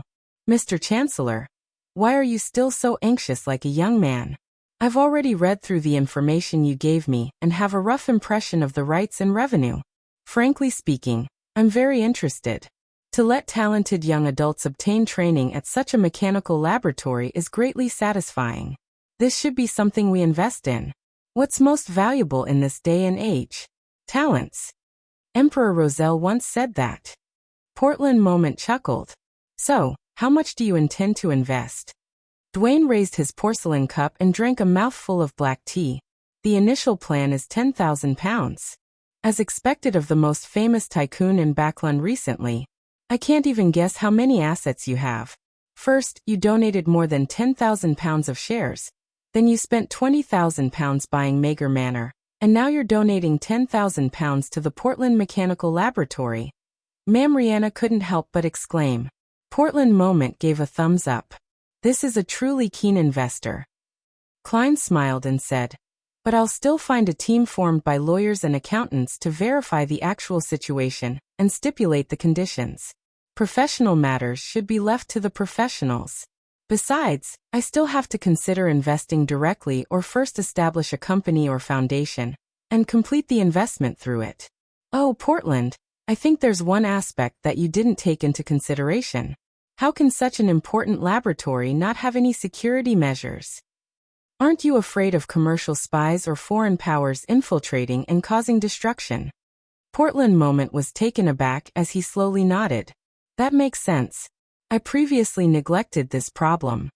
Having accomplished his goal, Klein no longer harped on the topic. Instead, he deliberately asked, "Has there been news regarding Brigadier General Konas Kilgore?"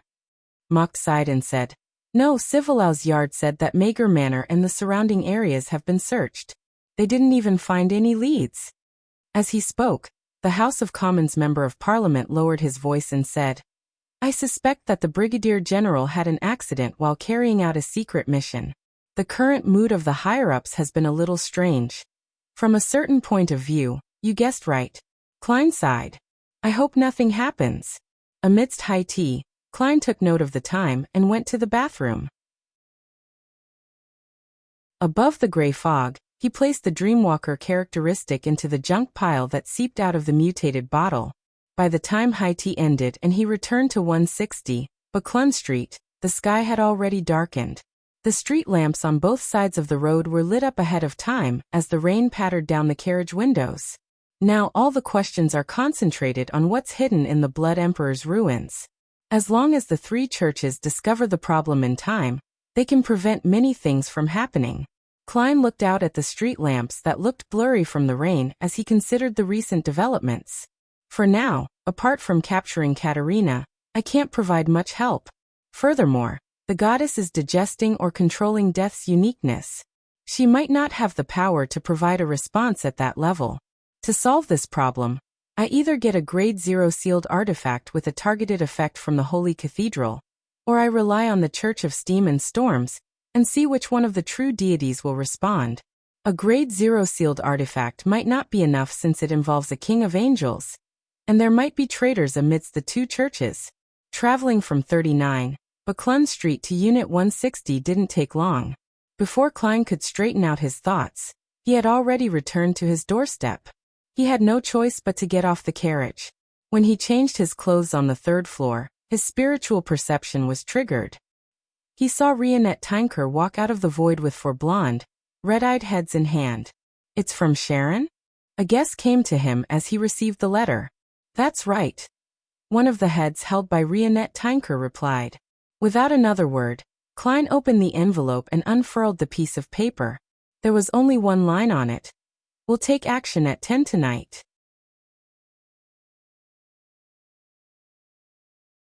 Chapter 1058 A/B, tonight at 10. Looking at Miss Messenger, who stayed in place, Klein walked to the desk and wrote, "I'll be on time." In addition, the situation in Backland has become tense recently. Make sure to keep the matter under control. After reminding Sharon, Klein folded the letter and took out a gold coin and a rectangular diamond that kept refracting light. "This is a yesterday once more charm. It can allow you to temporarily borrow powers from your past self." Klein handed the 3 items to Rionette Tinker. One of the blonde, red-eyed heads in Rionette Tinker's hands opened its mouth and bit down on everything. The remaining 3 said, "Why, give me. Count it as part of the remuneration I'll be paying in advance," Klein said with an ordinary smile. A Rhodes's reminder made him feel that it was imperative to make more preparations. Rionette Tinker didn't ask further. The 4 beautiful heads bobbed up and down from their hair, as though they were nodding. She then stepped into the void and vanished from the room. Looking at the light rain and the dark sky outside the window, Klein took off his coat and handed it to his valet Anuni. 9:50 p.m. On a street near the Tussock River in Sherwood Borough. In the commonly seen autumn-winter rain in Backland, a rental carriage turned in and slowly moved forward. On the carriage, the red-eyed Emlyn White, who was holding a top hat in his hand, looked at the young man with pale looks and disheveled hair before curling his lips. "Is it here?" The incorporeal figure Marie nodded. He pointed to a neighboring building diagonally across at the shops over there and said, "That's right. That's a bookstore. The owner's name is Charlie Raker and is pure Loanese. However, he went to the southern continent once when he was young, hoping to become a tycoon. There he became a member of the Rose School of Thought and a believer of the Chained God. He was later sent back to Backland and was made to gather intelligence, as well as provide assistance to the other Rose School of Thought members who are executing other missions.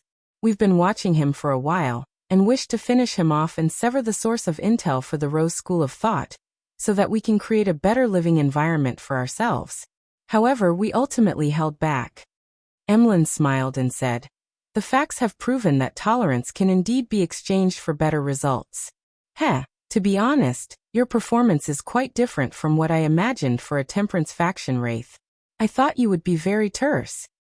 Marie glanced at the vampire who was already a viscount. Different people have different personalities, and temperance is only meant to control excessive desires. I'm afraid you wouldn't understand and that it would affect the final result of the mission if I didn't explain this matter too clearly. That way, the desires that need temperance will exceed the limits of what it should be. Although it's very philosophical, there's no need to use me as an example." Emlyn leisurely leaned against the wall and looked at him. "Continue with the previous topic." Marie looked out the window again. In Charlie Raker's house is a female servant from the Paws Valley. She's also a member of the Rose School of Thought. In addition, in the 2 houses diagonally opposite to Raker's house lives a widow and a male alcoholic. They're believers of the Chained God, and they would transmit information to the Rose School of Thought at critical moments. The thing you need to do is to secretly monitor these 3 people while we're dealing with Charlie Raker. Through the information sent, you'll be able to lock onto the person in charge of the Rose School of Thought in Backland. Of course, we'll definitely give Charlie Raker some opportunity to seek help or send out a signal." Emlyn nodded slightly and said, "I understand." He then turned his head to look at the sky, which had dark clouds that blanketed it, blocking out the crimson moon.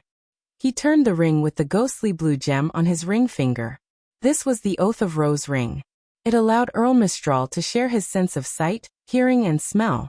This ring went around one big circle and ended up back in Emlyn's hands. Of course, it was only temporary. As such, Earl Mistral had already heard what Marie had said and shared it with the other sanguine participants.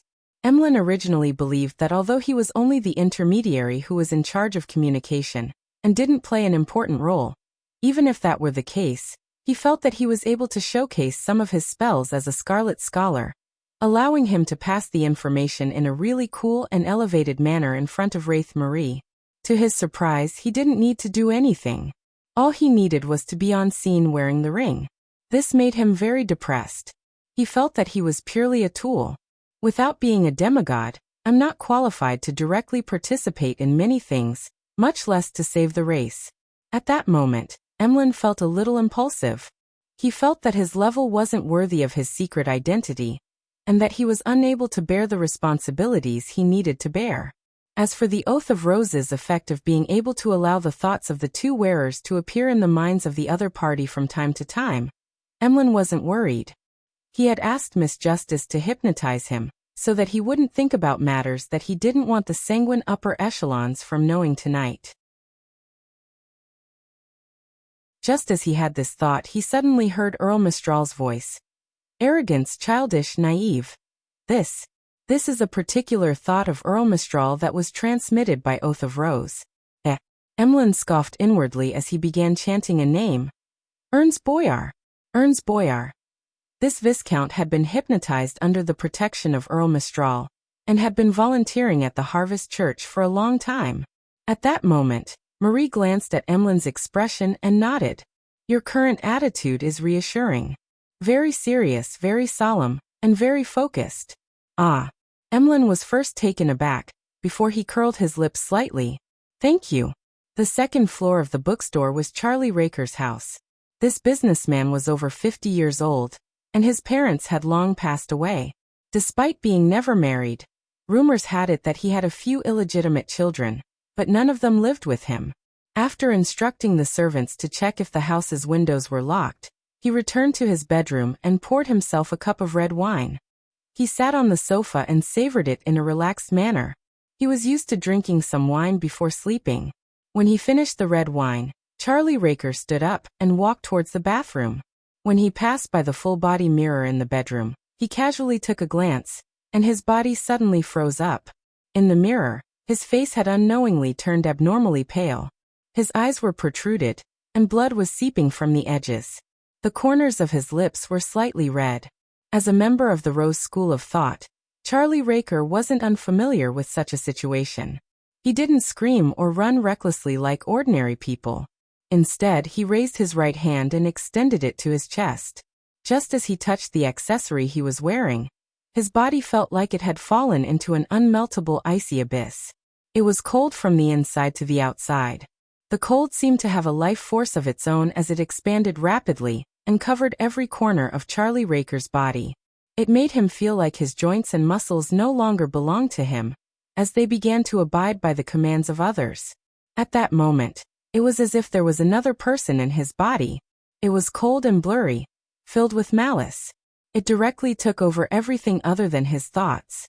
At the same time, Charlie Raker saw new changes to his body in the mirror. Two figures appeared in his eyes. One was a young man in a white shirt and black vest. With his right hand having made contact with the object at his chest, a bright light flashed in front of him. The light seemed to come from a miniature sun, casting light and heat in every direction. Charlie Raker immediately felt warmth, and was no longer controlled by the cold in his body. He blurted out a word, "Cleanse." The miniature sun in front of his chest burned intensely. It was like warm water that surged into his chest, forming ripples. With that, Charlie Raker regained control of his body and gave up on the door. Instead, he ran towards the window. The curtain wasn't drawn, and it was drizzling outside, dimming the street lights outside. Tap, tap, tap. When Charlie Raker walked past the carpeted coffee table area, he suddenly stumbled and nearly fell. The carpet seemed to come alive as it wrapped around his ankles. Bang! The coffee table flew up, and the porcelain teacup and all sorts of documents landed on Charlie Raker's face. It shattered to pieces, turning into a strange dismembered puppet. Suddenly, Charlie Raker's figure appeared elsewhere as he continued running with a sense of fear lingering in his heart. He had never hated his bedroom for being this big before. Tap, tap, tap. Fountain pens shot randomly, and paper swatted around as Charlie Raker finally ran to the window. As a devout believer, he didn't break out of the window immediately. Instead, he held the curtain and pulled it. At the same time, he pressed his other hand onto the gas pipe. A layer of white frost instantly formed on the black metal surface. Crack. The glass window in front of Charlie Raker shattered as every piece of glass flew out like a bullet and hit the merchant's face, piercing through his perfectly fine skin. It caused blood to gush out at his neck. Charlie Raker's eyes darkened, and he fell back weakly. During this process, he screamed and yelled, but his voice couldn't be heard beyond the room. At this moment, in another room, a maid from the southern continent could clearly see the light from the gas wall lamps shaking. She immediately turned her head and looked towards where her employer was, only to see that the gas pipes there were covered in white frost. In a house opposite to Charlie Raker, the brandy-nosed man, who had rolled up sleeves and gulping down alcohol, suddenly noticed that the curtains were only half closed. For the secret signal that he and Charlie Raker had agreed upon, having the curtains completely drawn meant that there wasn't a problem. Having half the curtains drawn, or only one side, meant an emergency situation. It required him to inform the higher-ups immediately. He abruptly stood up. You're tuning in to the Li Mei's Wuxia Whispers YouTube channel. We're so grateful for your support, and don't forget to subscribe to join us on this incredible journey through captivating stories. Your generosity through donations truly makes a world of difference, as it's the primary source of revenue that allows me to expand and enhance this channel for you. Thank you from the bottom of my heart for being a part of this adventure.